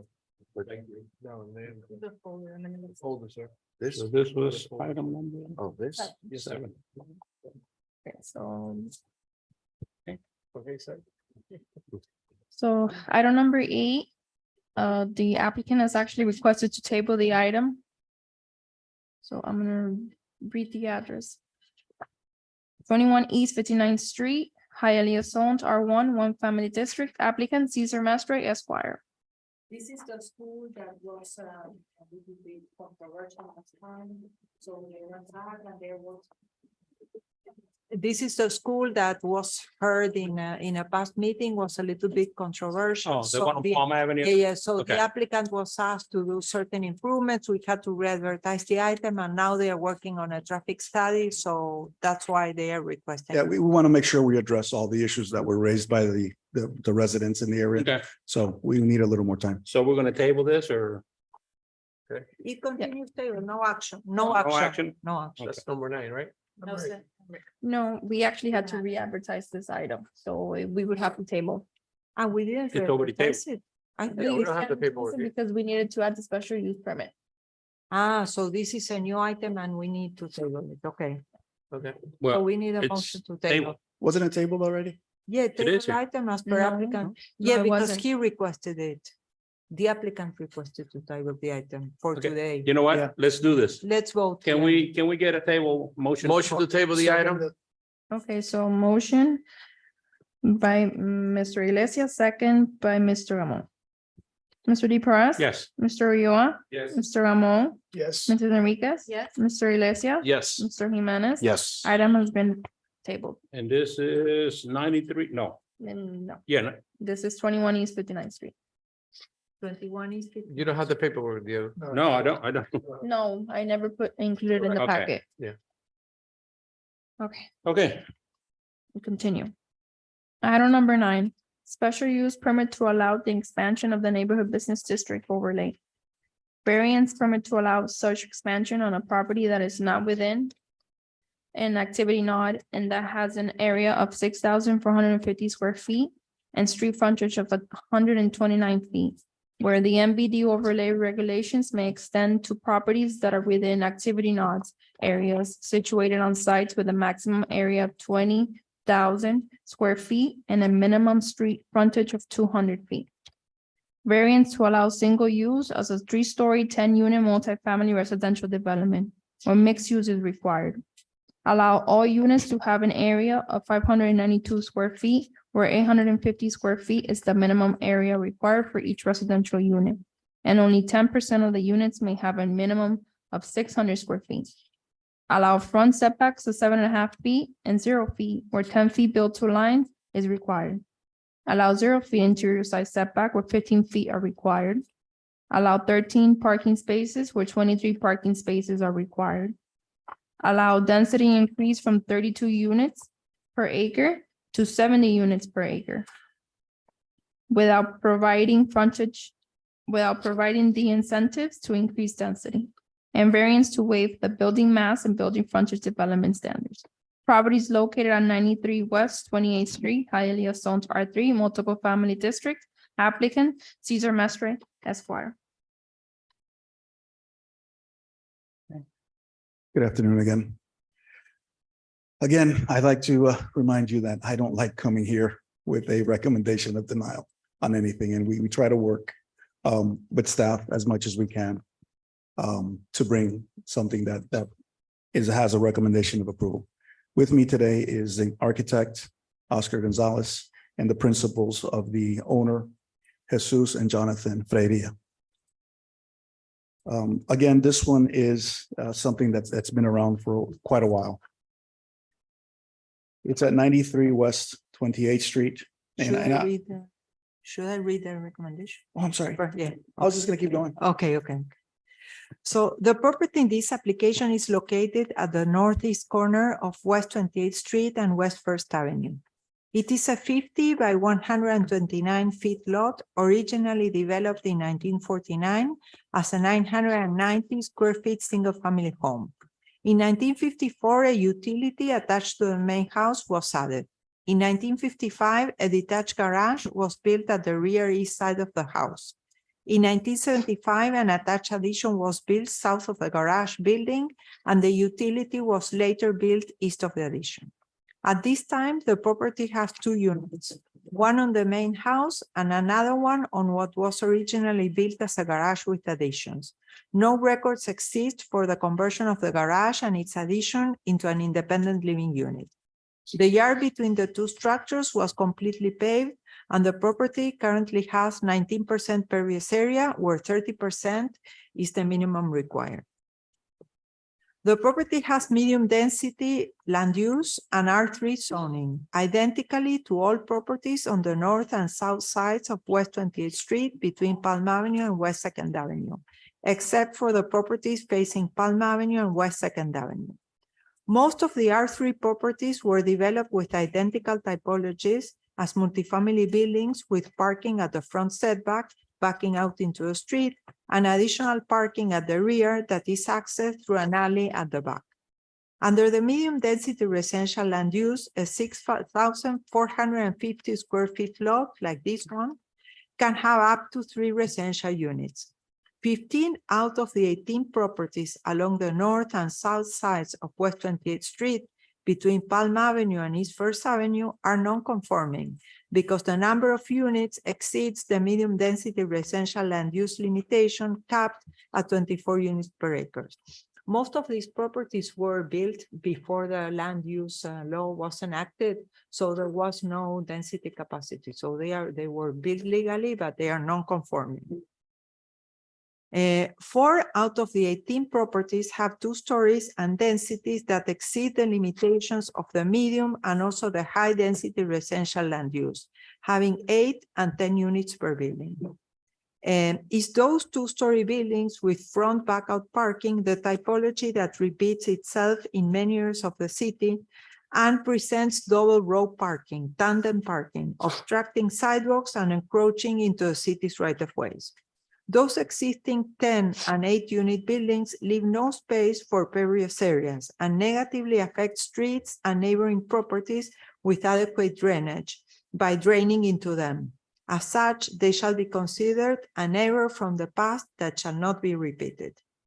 The applicant is before the city with a proposal to redevelop the subject site with a 3-story, 10-unit, 13 parking stalls, multifamily building under MBD regulations and with a significant amount of variances. Well, variances for everything.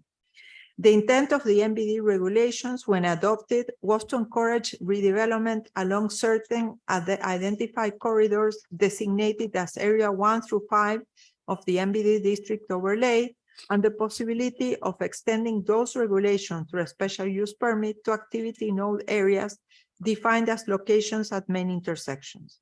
The density allowed under the MBD is 32 units per acre. That may be increased by providing certain elements in the building that have points assigned and work as incentives to increase density and height.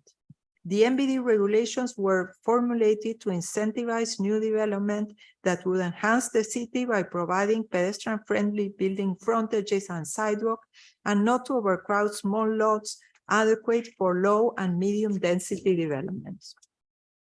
To be able to develop the property as proposed, the applicant is requesting a special use permit to allow the expansion of the neighborhood business district overlay. Various permit to allow such expansion on a property that is not within an activity node area and that has an area of 6,450 square feet and a street frontage of 129 feet, where the MBD overlay regulations may extend to properties that are within activity node areas on sites with a minimum area of 20 square feet and a minimum street frontage of 200 feet. Variance to allow single use as a 3-story, 10-unit multifamily residential development where mixed use is required. Allow all units to have an area of 592 square feet where 850 square feet is the minimum area required for each residential unit, and only 10% of the units may have a minimum of 600 square feet. Allow front setbacks of 7.5 feet and 0 feet where 10 feet build-to lines is required. Allow 0 feet interior setback where 15 feet are required. Allow 13 parking spaces where 23 parking spaces are required. Allow density increase from 32 units per acre to 70 units per acre without providing the incentives to increase density, and variance to waive the building mass and building frontage development standards. The amount of variances requested demonstrates that the site is not suitable to accommodate the proposed 10-unit development. Furthermore, 78% of the units along the north and south sides of West 28th Street between Palm Avenue and East First Avenue, not fronting Palm Avenue, are developed with no more than 4 units and are negatively impacted by the 4 units that have 8 and 10 units. Furthermore, allowing this development will not be consistent with Objective 1.5 and Policy 1.56 of the future land use element of the City of Hialeah Comprehensive Plan. The subject property may perfectly be developed by right with 3 units or with 4 units with a land use change to high-density residential and no variances. Accordingly, the requested special use permit and variances shall be denied. Wow. Wow. Yeah, I agree. you have the floor. Thank you. As I said before, I don't like coming before you with a recommendation of denial, especially when they're this strong. But we have to deal with what we have.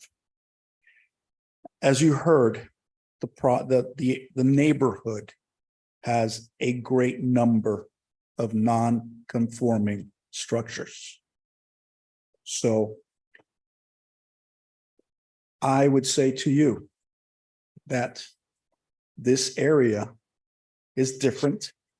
This area is special, and it's hard to fit a proposed project that is consistent with the neighborhood, but that falls squarely within a code that we have. I'd also ask you to keep in mind, as you're listening to my presentation, that the undeniable housing crisis, which is particularly evident in South Florida, and especially in Hialeah, where we have sheds, efficiencies, RVs, Don't go there. boats serving as living quarters, making it dangerous, demeaning for the people that live there. I'd like to give you a little history on this one as well, as I did on the other one. This project started in January of 2021. Again, we've been at this for almost 3 years. There was an application filed in March of 2021. It was supposed to go before the P and Z board in November of 2021.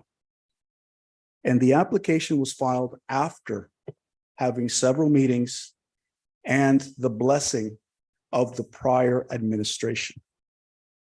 Problem was the prior administration ended in November of 2021. So the item was not heard. The item at that time had 14 units instead of 10. It had 14 parking spaces. And we were requested and we complied. We met with staff and we learned that they were not happy with the design of the project. We tried to redesign it. There was an architect at that time called Patrick Valent that was doing the drawings. We tried to work with that. It was known that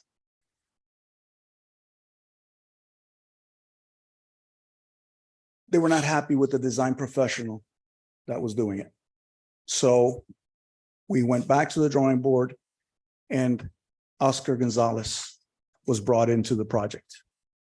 He'll tell you what his involvement was, but basically he redesigned it,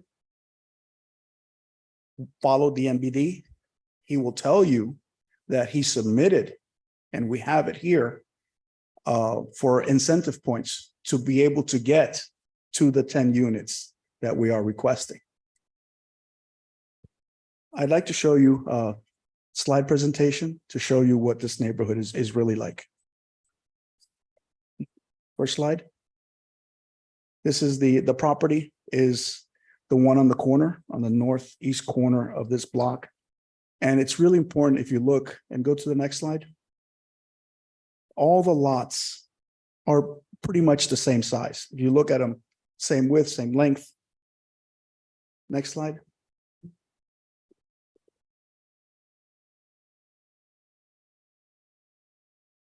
Next one.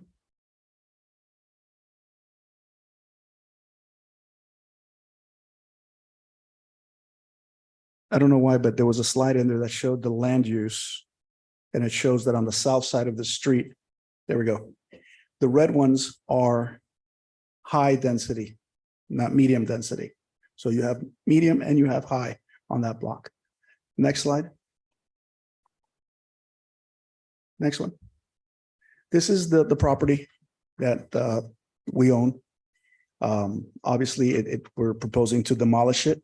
As you can see, it's a very small little house. Next slide. This is the condition of it right now. You see I don't know why there's things outside and a truck on the corner. But on the picture on the right side, you can see the small little house. And next to it, you see the 2-story apartment multifamily building. Next slide. The next one. These are the buildings on the left side. Those are the buildings that are located on the same block next to the buildings that I just showed you next to us. Next one. This is behind us, another building that's across the street. Next one.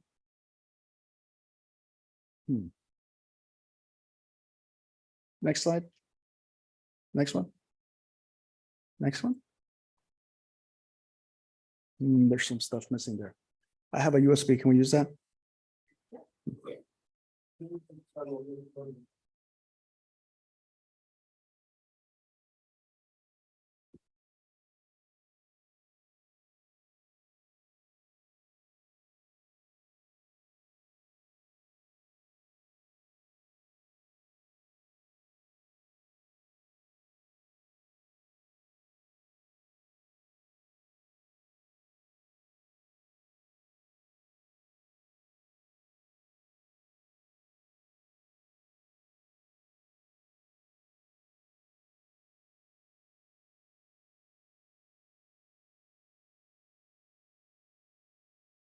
Slide 8 plus. Is there slide 14 on that one you had before?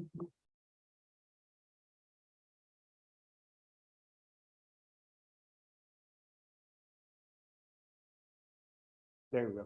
That's fine. That's the one I want to look at. I want to show you this. The intersection, if you look to the upper right-hand side, that's our building, which has 2 units. The building next to us has 4. The one next to that has 10. These are all the ones that are to our right are 2-story apartment buildings. The one next to that has 8 2-story apartment building. The one next to that has 8 2-story apartment building. We go across the street to the west. There's an 8-unit directly across the street.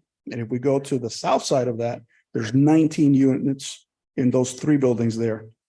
And you can see there's 3 more 8s to the west of us. So that's why I tell you that our building, the proposed building, is consistent with the neighborhood. We always hear that when we always come to these hearings. Well, this is consistent, this is not consistent, this is what fits in. I say, if anything, the one that's inconsistent is the 2 units. It's a small little house next to a whole bunch of buildings. So I will show you what architect Gonzalez designed and have him come up here and explain to you what he did. Next slide. Wait, I'll tell you. Go to 16. no.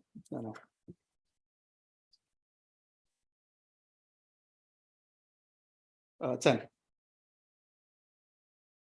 Right. There you go. Name and address. Oscar Gonzalez, architect, 7901 West 25th Avenue, Hialeah, Florida. Okay, I developed this building. First, it came to me as a 14-unit building, which not the same, it wasn't really a lot of design. I got in the idea that it was MBD, that I do have the incentive points, is according to my calculation, to increase the density, 70 units per acre to allow. We look at the incentive points and none of the points are Yes, they counted are as there. points because sculptures inside the buildings do not count. I have as sculptures outside. I have paintings on the outside of the Yeah, building. but you I have don't a meet, corner. you don't meet the points. Deborah, I have a corner extenuation of the lot. There are incentive points there. You I don't want to hear you that they're don't not. meet them. We review the points and you don't. Well, meet then you have to tell me why they're not there. Okay, because there is a corner extenuation, there are artwork outside the building, there are sculptures outside the building, all that's on there. Well, anyway, I'm not gonna get to an argument. Anyway, I try to do a building that's nicer than anything that's out there right now. And I saw the unit sizes. Hialeah has to realize that they have a problem with their zoning code. When they say that a minimum unit can be 850 square feet. I don't know, you know what the rents are in Hialeah, but they're brutal. People can't even afford them anymore. The only way you can afford rents in Hialeah anymore is you have to downsize the size of the units, make them nice. You don't have to have an 850 square foot, 1-bedroom apartment. That's a waste of space. It's a waste of money. It becomes unrentable. Because the fees, you have to rent it for $3,000 a month. So what's happening is that the people that live in Hialeah, the people that work in Hialeah, the people that are Hialeah are getting pushed out of Hialeah because they can't afford the rents according to what the zoning requires. You put 850 square foot units, those rents are $3,000 a month. So you have to reduce the size of units to whatever, like New York does, so people can afford it. Then when you put smaller units, you don't need 2 cars. You can get by with 1 car. But the people that rent it, they have 1 car. So, there's ways to design around, less parking spaces required. There's ways to, get around things like that. I mean, there's sections in City of Miami where there's no parking required at all. You don't even have to have parking in the buildings, and they work. But I still think that if you keep using the requirements you have now in Hialeah, you're gonna make the building so expensive to build.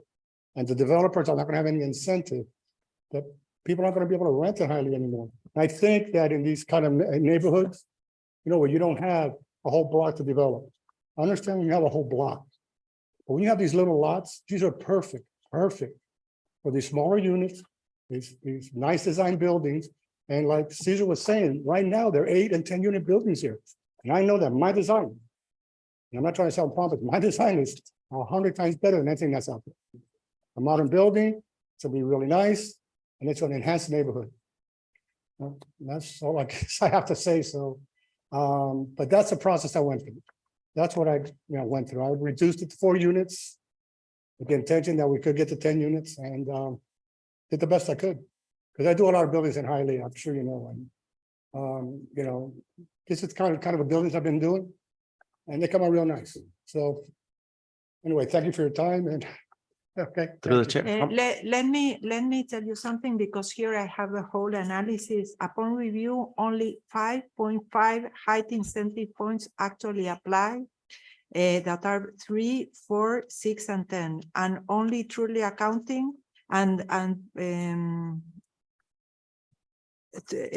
item 3 applies for 4 points, and that's 6, 10, only truly accounting for 2.75 density incentive points. You don't have the density intensity. How many points do I have? Because there are things mentioned there that don't even exist in the code. Like That's point number Like one. what? Point number 2, those very nice buildings that you're designing are in a different area, the TOD. So we are concentrating the high density in the transit-oriented district.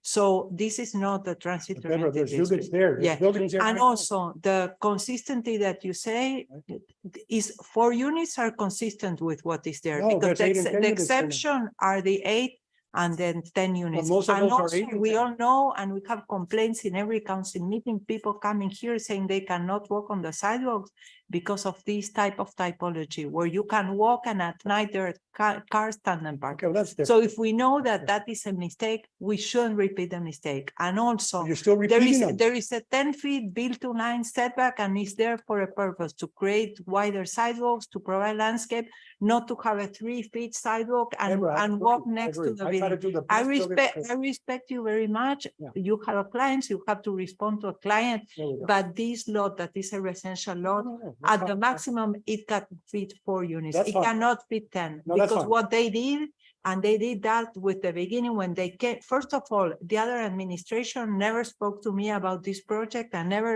They called me for many projects, supporting many projects, but I never had a conversation or a meeting with that. What I had is the developer coming with a proposal that was not this one, with something that they designed with not even opening the code, and then trying to see how they can fit into the code what they designing for their numbers. It's a greedy project, and we should be approving this.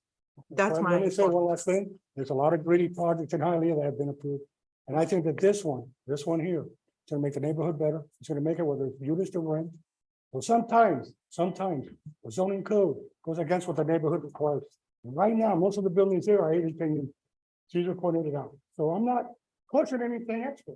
You tell me that it was surrounded everywhere by 4 unit buildings. I agree.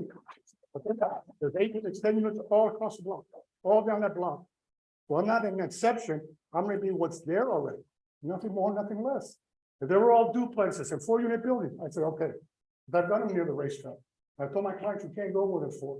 But when the whole block is, so and plus parking out into the street, like that, What's the square footage for each unit? 500 square feet, 592. Yeah, bro. And that's what I was saying before.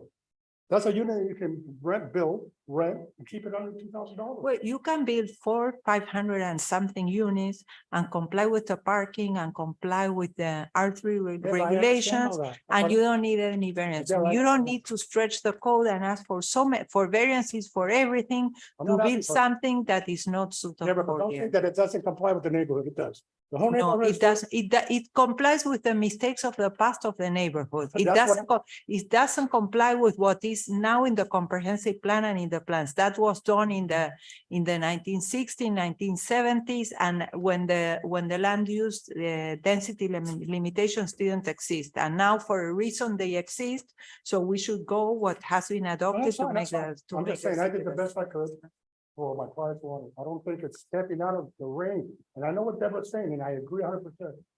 But you have to deal with the reality that this building follows the other building. That's what I And understand. those Deborah, I those understand that buildings are it's- wrong, so it's a we mistake. shouldn't follow what is wrong. Deborah, I'm not saying that. I'm just saying the architect deals with reality. And if I'm in a block where everything's being built or was built, that's 10 units, I'm not gonna put a 2-unit. Through the chair, Go aheady. is this necessary to continue this? I would, Because I really feel that this should stop already. I would think just, he's asking about buildings that were built in the 70s and the 60s. We've moved on from this, sir. We no longer build the buildings that you want to build today that were built in the 70s and 60s. No, I'm not saying about. This is new regulations and they're done for a reason. There's higher populations. There's more people in the city than 1970s. There's a lot more Wait. cars. There's a lot more traffic. There's a lot more everything here. I understand, and I appreciate your artwork and everything. But these buildings were done at a time when Hialeah was, when I was growing up in Hialeah, you could ride around a bicycle. Can't do it anymore. The traffic is insane. There's a huge amount of people. Yes, there's other buildings like Deborah said, the TOD section. It is. You're arguing a point. No, because these other buildings are there. That argument is mute. You shouldn't even bring that topic up anymore. Because you're going to tell us we should go back to what it was before. No. There are new rules and there's new regulations, and that's it. There's the speed limit back in the 70s was way more than 55 miles an hour. okay, I need, In the TOD section. But there's no reason to argue this anymore. That's what I'm saying. So please, can we move on from this? Caesar, can I ask you something? Yes, You're proposing 3 stories, 10 units. Correct. Okay. Evidently, there seems to be a little, we're at an impasse here. Is it, we've been at an impasse for 3 years. is it that difficult or that detrimental to step it down to 8 units? No, 8 wouldn't make it because they will still need a lot of variances. Okay, well, Deborah, and I used to live, excuse me, I used to live back in the 70s at the building just west of that, at 113 or 115, I believe it is. That's 8 units. On that one building, the one building right next to it, it's another 8 units.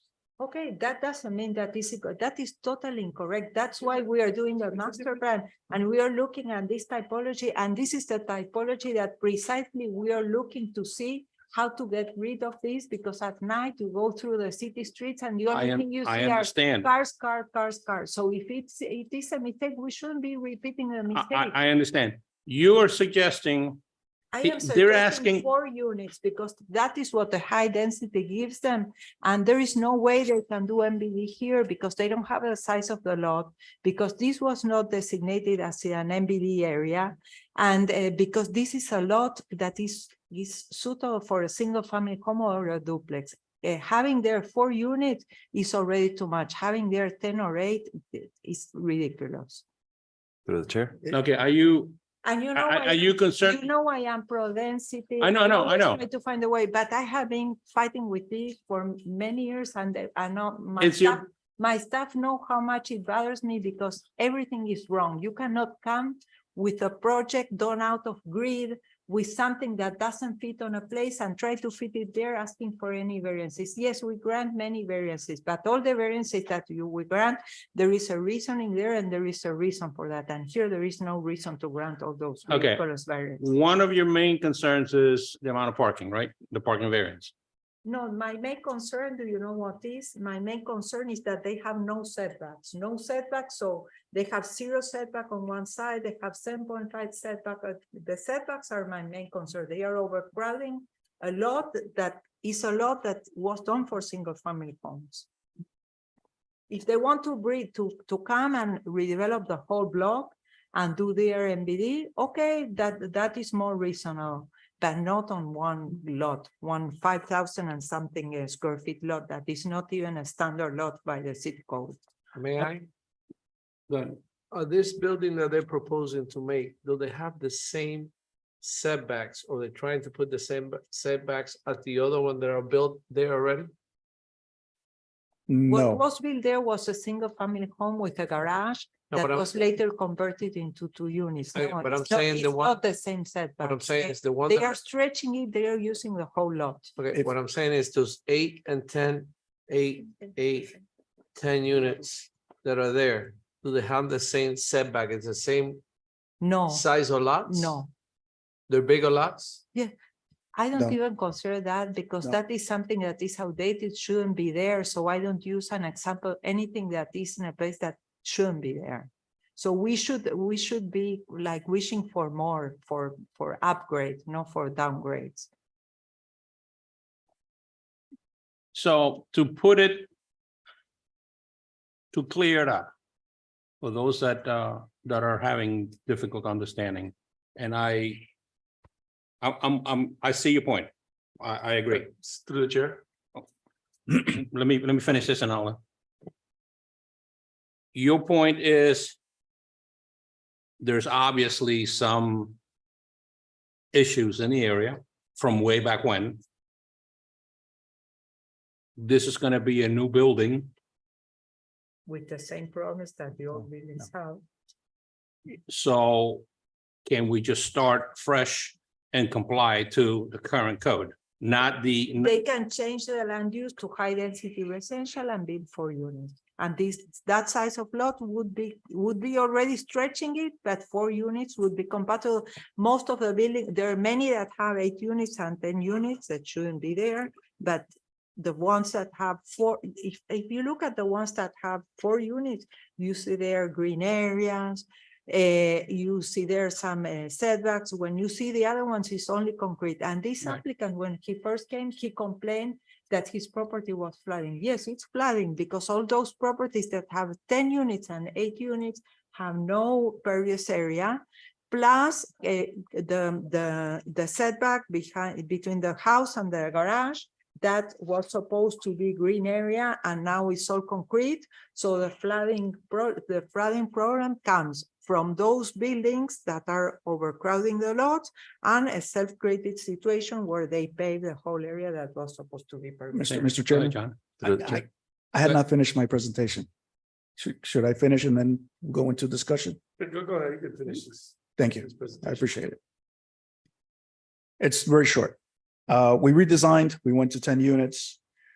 There's 13 parking spaces for 10 units. We have more than one per unit. The code and the MBD treats the 1-bedroom and the 2-bedroom the same. So the requirement that we're telling you, we need 20-something spaces is because it could be two-bedroom units. There's Because also, we would, because 1 and 2 bedroom units require 2 parking spaces. correct. Okay. They're treated the same. Also, on the plans, there's a possibility of building out 3 on-street parking spaces, which we would voluntarily do. So that would increase it to 16. Well, the parking spaces on the street are not for them, are public. And I assure you, with the shortage of parking that is there, those parking See, spaces will be this is taken. the problem. No, but, well, but this is the problem is that. I just want to make the Yeah, but you're presentation. explaining things that are incorrect, so you're All misguiding. right, go ahead, You're finish. proposing to improve, to have street parking. And it's On-street not, parking, whatever the but that regulations are, doesn't on-street increase your parking. capacity because that of street parking is for the whole. But there will be neighborhood. It's 3 public. additional spaces available in the neighborhood. All right, Caesar, go ahead and finish your presentation. Variances for no mixed use, I don't have to tell you, I think that we've seen plenty of those. The size of the units.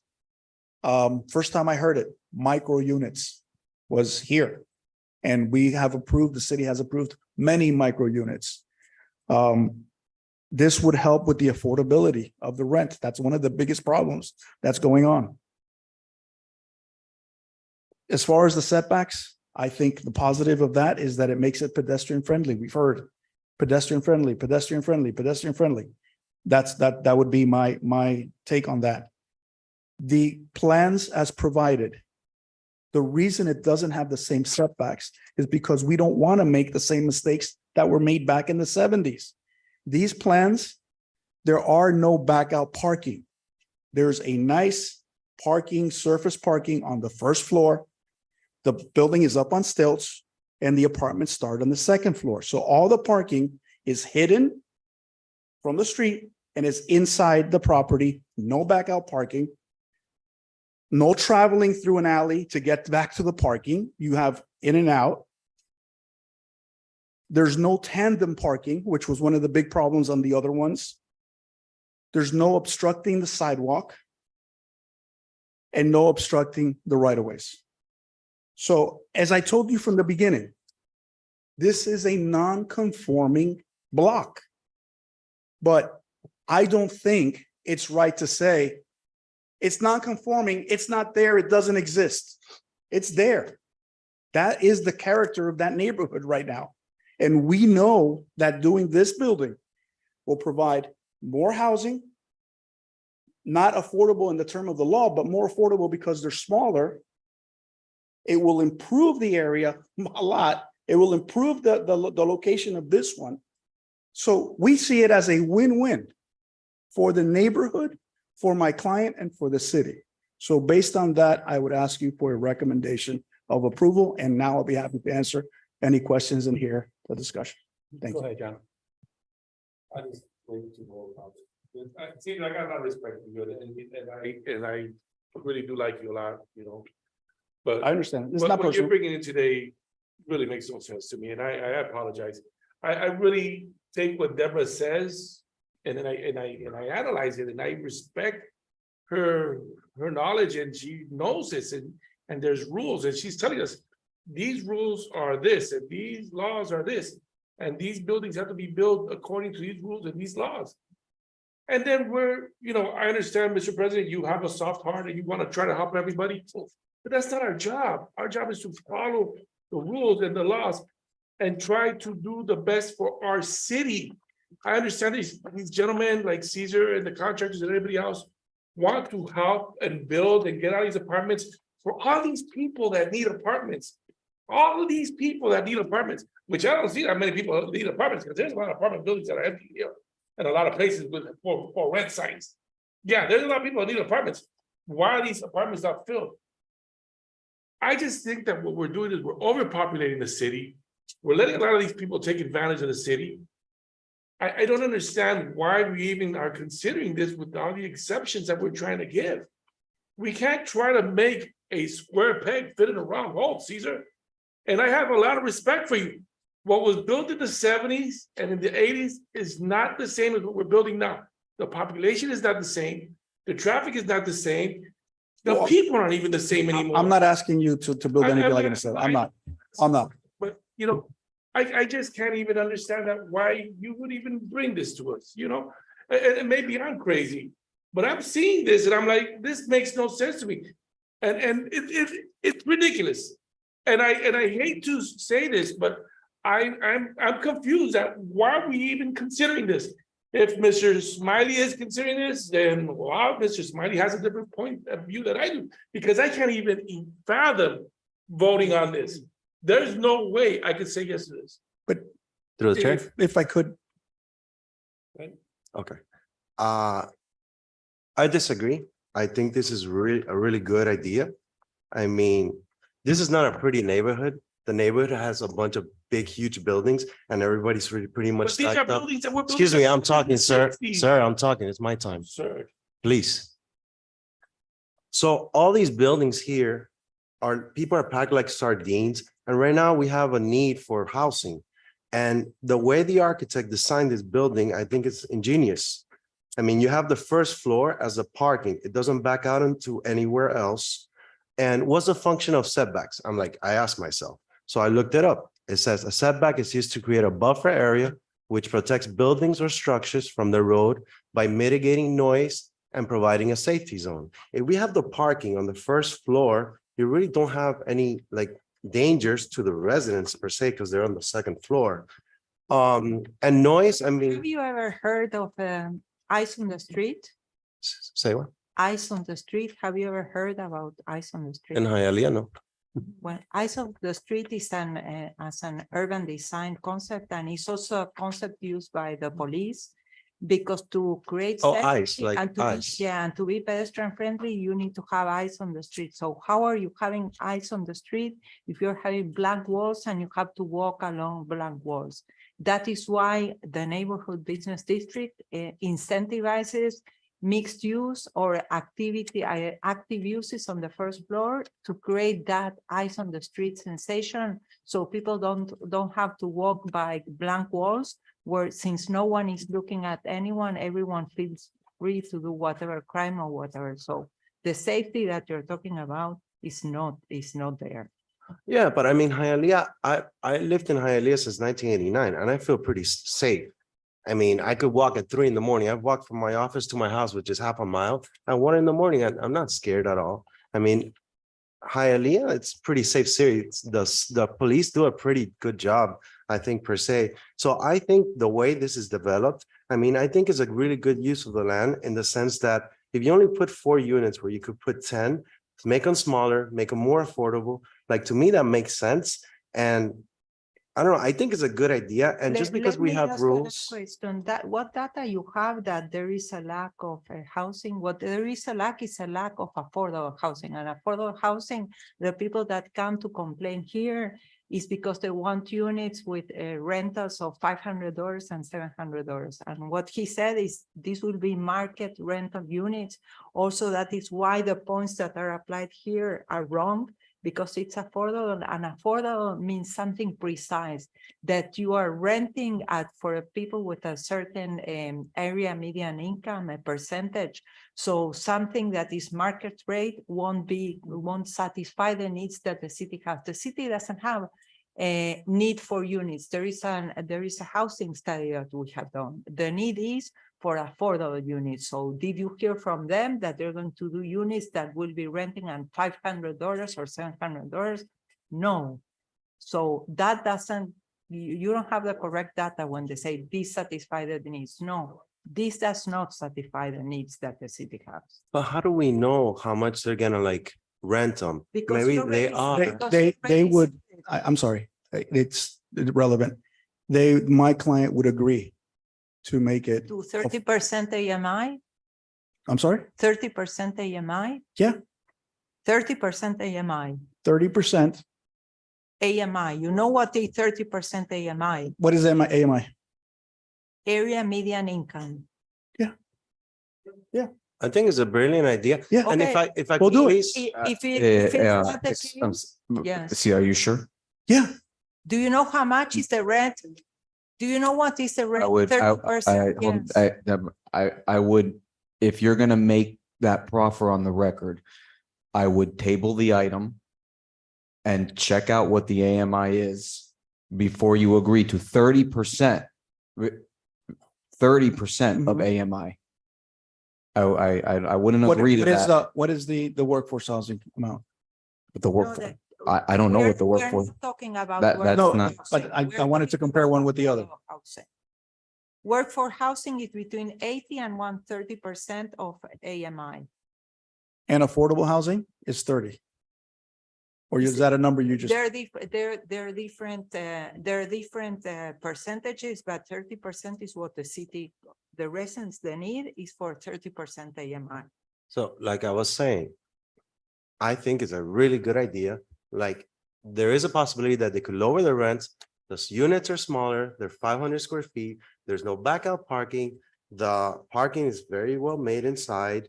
Everything, all the other units in the neighborhood are huge. They're buildings, like it actually, the little house doesn't fit in. So if it's made of building, I think it would actually fit in with what the building was like. Now, Mr. Ulloa said, oh, we got to follow the rules and whatnot. But who makes the rules? We make the rules. The residents make the rules. The council makes the rules. And what are the rules for? The rules are not just to be followed blindly. The rules are meant to change over time for the needs of the city and the needs of the residents. And I think right now, affordable housing is very important, and this gives a good solution for that. Now, the area, 30% AMI is a rent of $508 per month.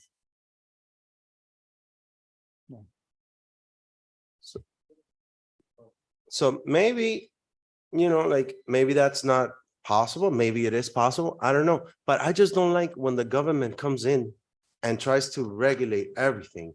Like the free marketplace, maybe the local rent there is like 1,500 and they rent it for 800 or 900. And if they cannot rent it, like the market will decide. When these people, they say, oh, this is too small, I'm not gonna pay for that, then the market like will set it. But I mean, just thinking this is a bad idea, just because the rules, it doesn't fit in the rules. I think we make the rules, we can make exceptions. If we have a neighborhood that has a bunch of huge buildings and then there's nothing there, just a little house, why not make another building and make a good use of the neighborhood? Why be stuck? Now, if you say it's all houses, okay, fine. I mean, it doesn't fit in, but I think this fits in really well. Say that we shouldn't follow the rules. You want to lose. Of course, we shouldn't follow the rules. No, well, We shouldn't follow the rules, no. Regulations are laws, are rules. of Right, law. but the So rules, you follow the rules and there are certain rules that were done for a certain purpose. So now you're saying, okay, come, this is free for all, come for all the. Right, but- You can ask for 1, 2 variances. but we, But when you want to put something that doesn't belong and for a zoning that was not intended for this area and you have to ask for so many variances, then you have to think. but if you have all these other buildings that are huge and they're in the same All neighborhood. those other buildings that if you continue to do this, will never redevelop. You have to look for better things. That's why we're master planning. Maybe they want to wait and see until we master plan the area, and when we master plan the area, they will know what type of product is expected and will improve the area. But I'm sorry, Mr. Jimenez, and I have a great respect for you. Okay. But on behalf of the city, the city of Hialeah does not share your views, the city itself. I don't represent the city of Hialeah. I understand, I do. So I need to make it clear on the record that nobody on this board creates the legal justifications that we must follow. That is done by the legislature, and that is the people who are voted by the citizens of this city. And the people who have voted for the legislature are the ones who have determined what the zoning code is. I understand that not everybody agrees with the zoning code, and I can understand that. But that is the people who we have voted for, who your residents have voted for. So I'm sorry, but the city of Hialeah does not share your views in that we should not follow the code. The code is our constitution, the charter is our constitution, and it is what we should follow, and it is what this board should follow. Right, but that has nothing to do with my viewpoint. My viewpoint is that if the code it's irrelevant at the moment or it's not working or functioning correctly, we can change it. We can have our legislation change it, and doesn't have to be something set in stone. Yes, sir, but as it stands, as we sit here today, the code is the way it's written, and we do not have the ability to go against that code. You can ask for a variance, but there are legal standards for variance. Variance is not given just on a whim. A variance is determined by a hardship. So if there is no hardship, there is no duty to issue a variance. And that is Florida statute. Of course, and I think, what would you say is the hardship here, Cesar? Not being able to make the best use of the property. And I would disagree with Cesar that and again, Cesar, you and I have a great working relationship, but that is not a hardship. I just want to make one last comment. The problem I think in Hialeah is right now, you have these 8-unit buildings that are old and ugly. They are. You will never have those lots redeveloped, changed, made better. If you're gonna make those units go from 8 units to 4 units. That's why we're master planning the whole city. But That is why we have a group of experts that will work for 2 years and will master plan each area of the city And we'll analyze the typologies, and I agree with you. They will give incentives to increase the density, but for something that is reasonable and that will create a place and that will create a better place. But don't you think? So not randomly, one by one. No, We'll I'm do just saying- that in order, so maybe the applicant can wait, can legalize the second unit that he has on the single family home and wait until we have a master plan and then come with a project that complies with the vision of the city and goes along with the master. But I found, just my last comment, I think that takes a city and makes it archaic. I do. Because I don't care what you say or what you think. Developers and people that develop these probably think a certain way. That unit has 8 units on it. That unit's worth, that building, let's say you put $100,000 per unit. That land is worth $800,000. You say, oh, I'm gonna put 4. Well, now it becomes $200,000 a unit. You know what happens? Nobody builds it. Nobody changes it. Nobody makes it better because it becomes unsellable, unrentable, and it just can't be developed. If you're gonna have a block where the I know they were built in 1970. I understand that. But that whole block is 8 and 10 units.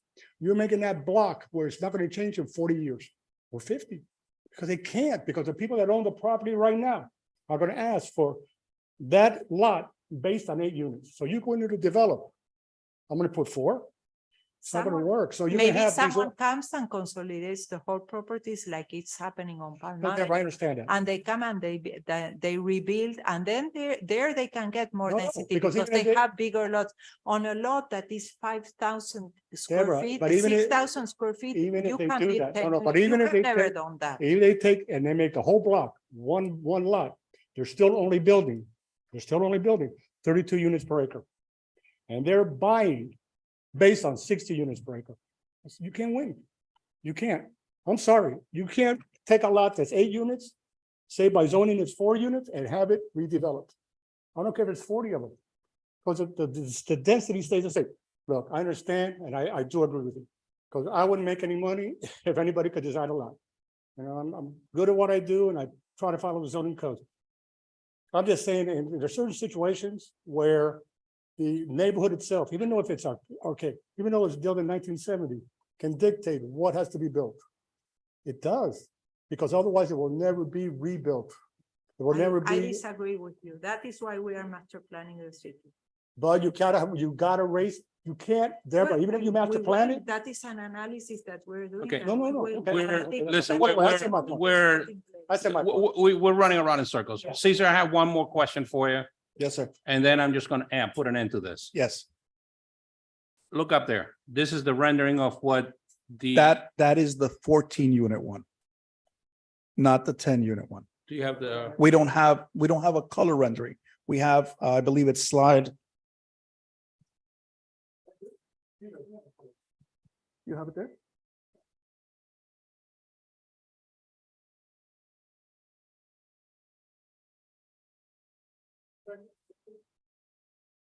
The plans are slide number 10 and slide and 11.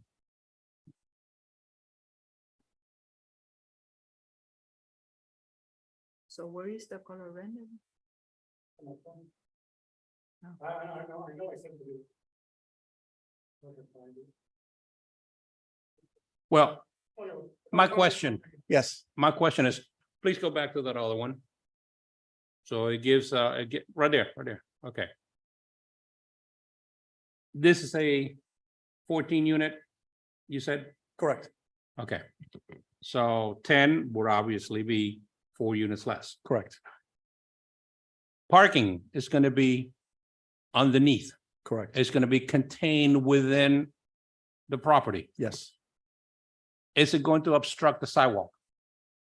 no, Is it going to obstruct any of the easements on any of the sides of the building?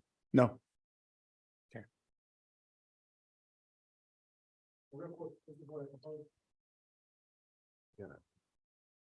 No. They turned off the phone. They turned off. That's true. Remember, I don't want to get rid of it. A lot better than what's there. Bring it over here. Bring it over here. Sometimes No, it's true. Sometimes you came with drawings that then you have to go back Okay, to the. don't go in the order. Okay, so from what you have rendered there, you have 2 living stories. And the first floor is parking, Correct, all within the property. correct. The 13 spaces are within the property. No obstruction, nothing on the No sidewalks of any sidewalks, side. no, no, of course not, no. And the parking is walled off from the outside. I'm good with this. As far as being soft-hearted, I'm a very reasonable man. Okay? I didn't mean it in a disrespectful way. Okay, I'm but just saying that you've always been very helpful to the people. But very, but you and see- not being saying it in a bad way. Don't take it in a negative way. I said it in a kind way. you said it. I didn't say it in a negative way. No. On the contrary, I told you in a positive way, you are a kind of person that is, you go out of your way to help people. And I've noticed that, and you do. I do. And that is a quality in you. Okay? I see things black and white. I see things by the rules and things the way they need to be done. I understand that you want to help as many people as you possibly can. I see things differently than you. I wish I could see things like the way you do, but I don't. Okay? I see that what's being proposed today is something that was, that is not allowed by what Deborah is telling us. These are the regulations and there's not enough for this to make this work properly.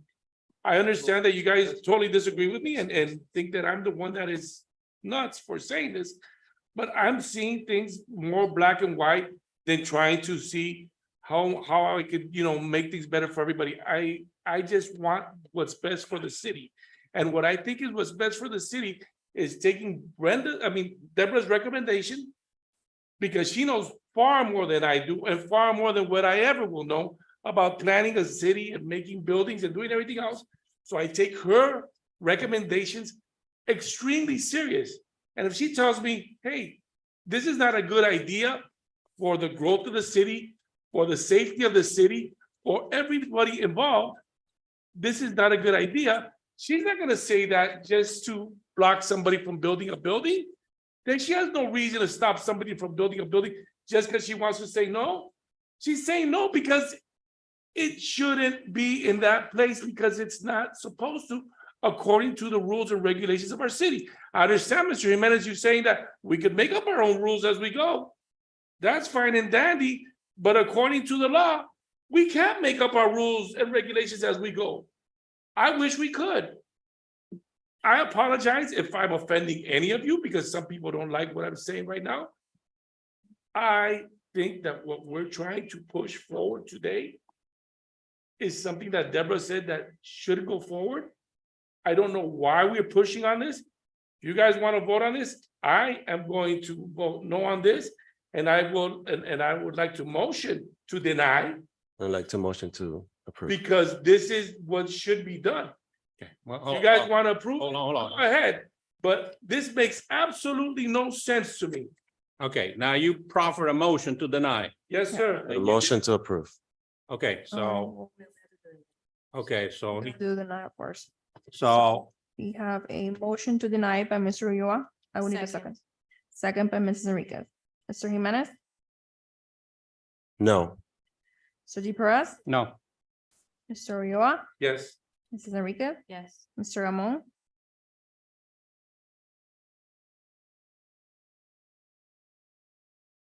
With all due respect, with the plan's recommendation, I say no.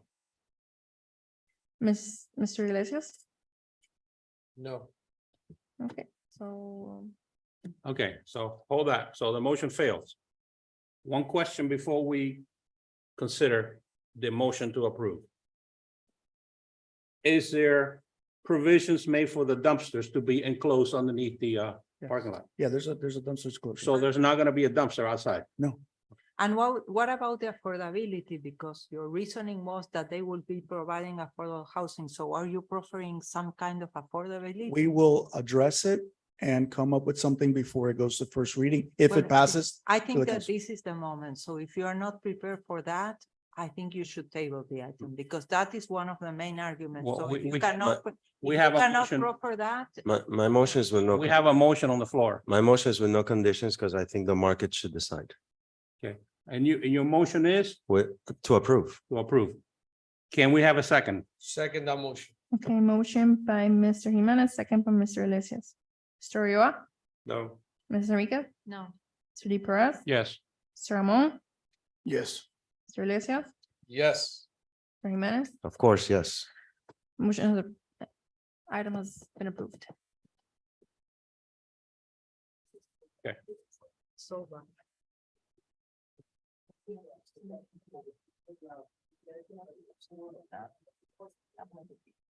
I can correct the plan for the next meeting because those numbers are incorrect.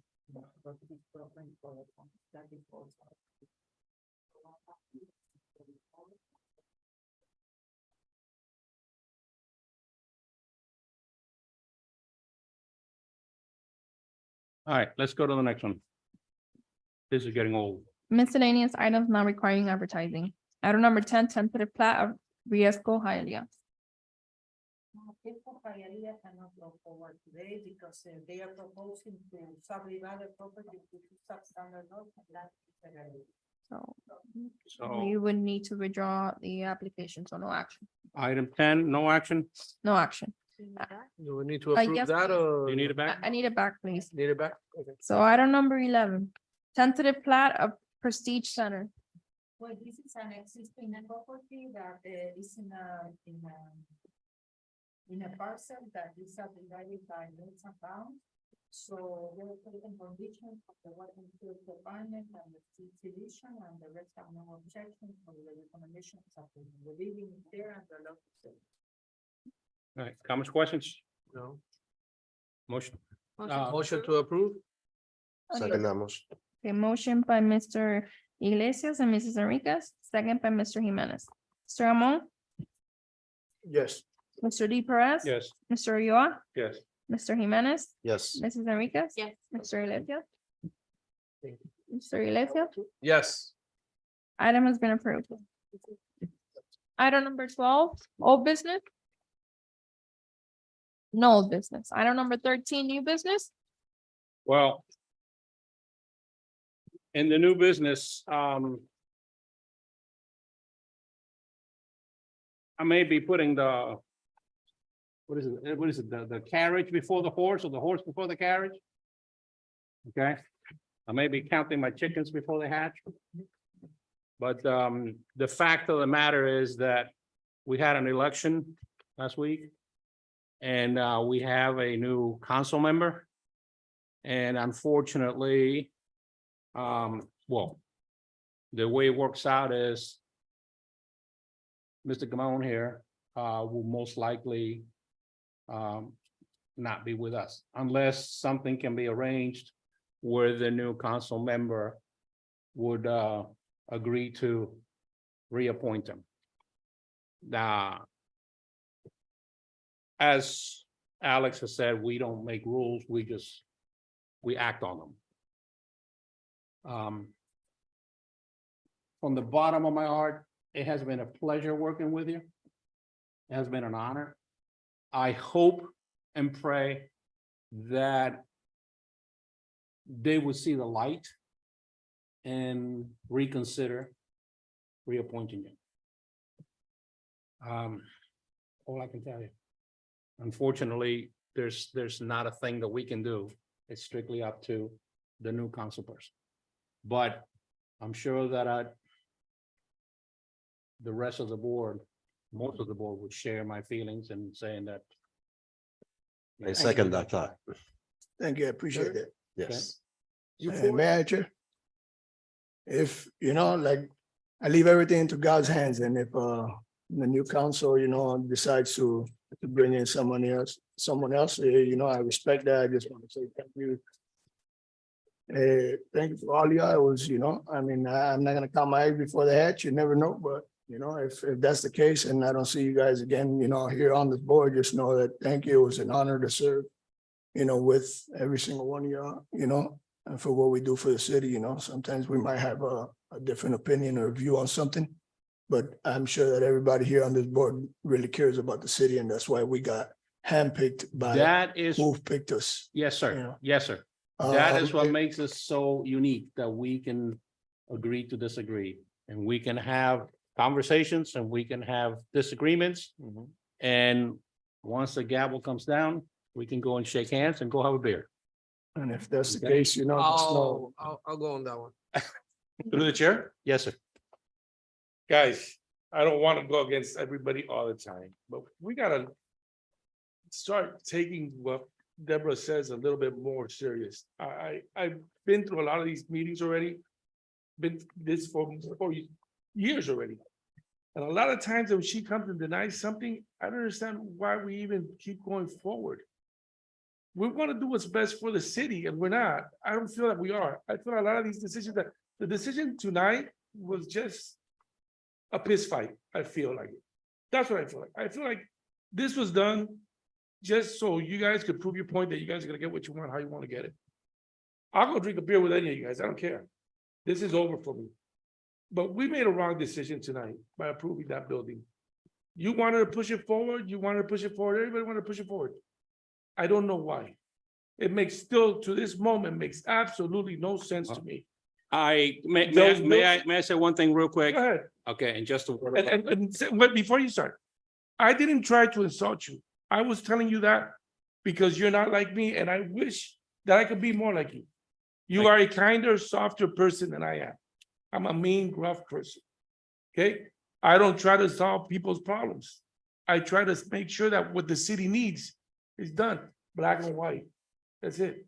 I'm not looking at, okay, let me see if there's a way that I can help Wait, these wait, wait, developers. wait. 'Cause Stop one these second. developers, John, I'm not here to help Stop any one of these second. developers. Stop 1 second. I need to advise you that we can have this conversation as long as we keep it generic. That particular item has closed. We cannot reopen unless we No, no, I'm vote not to gonna reopen. go with it. So I didn't- any specifics about that item, they need to stay out. And I think it's inappropriate because I mean, you're making me feel guilty about my decision. And I want to be able to do an independent decision without having to No, be you're- questioned you're- afterwards. You're allowed to do any decision. I you know, want. but I'm by not here you to change making any the decision. comment that we have to follow what Deborah says and whatnot, and that we're making this decision and developers are not, then you're I trying to think that make we me should feel, take Deborah's. right, but you're We do making me a little feel bit guilty. more- We If- do. If we have to Seriously. follow I everything feel- that Deborah says, then what's the purpose of our position? Let me say something. I am an architect. I work in the city for 21 years. I don't take these reports lightly. She knows, my staff Mhm. knows. I go, I look at everything. I really write, I put into it. It's not that I say, I like this person, I don't like this person. You can vote whatever you want because I'm writing here, it's a recommendation. You can go the way that you want. What makes me happy is that for the future of the city, in all these files that we keep there, when that disaster is on place, someone will go and say, oh, she recommended denial. And this happened with many other things that are already in the city and eyesores. And the only thing I can say now is I told you, and I know that in the future, I will tell you, I told you, but I'm happy that at least in my records, in this record, and in my writing, the record will reflect that the recommendation. was Correct. denied. And I would say, I dare put my face out there. I would say 99.8% of your recommendations are heeded too. You There's can- a- there's- you can go There's the way you always, want. there's That's always the- a little, This is a board. I am just a staff member that writes a report and then you go And- the way you want. and from my point of view, I respect and I admire your capabilities and your knowledge. So I only wish I had half as much knowledge as you do, as far as the matter. Okay? But I am me, you're you, and we each have our own opinion. There are times when we may not see eye to eye. And we can act on it. That's the beauty of this country and of this board and of the city, that we have the right to vote our heart. And I hope that, You shouldn't vote your heart, you should vote your brain. well, And that's where I say that. you That's- vote with your okay. heart. And I don't say it in a bad way, but you said it yourself. A motion to conclude the meeting because I want to go home. Yeah. okay, all right, so is there anything else you guys want to add? All right. Thank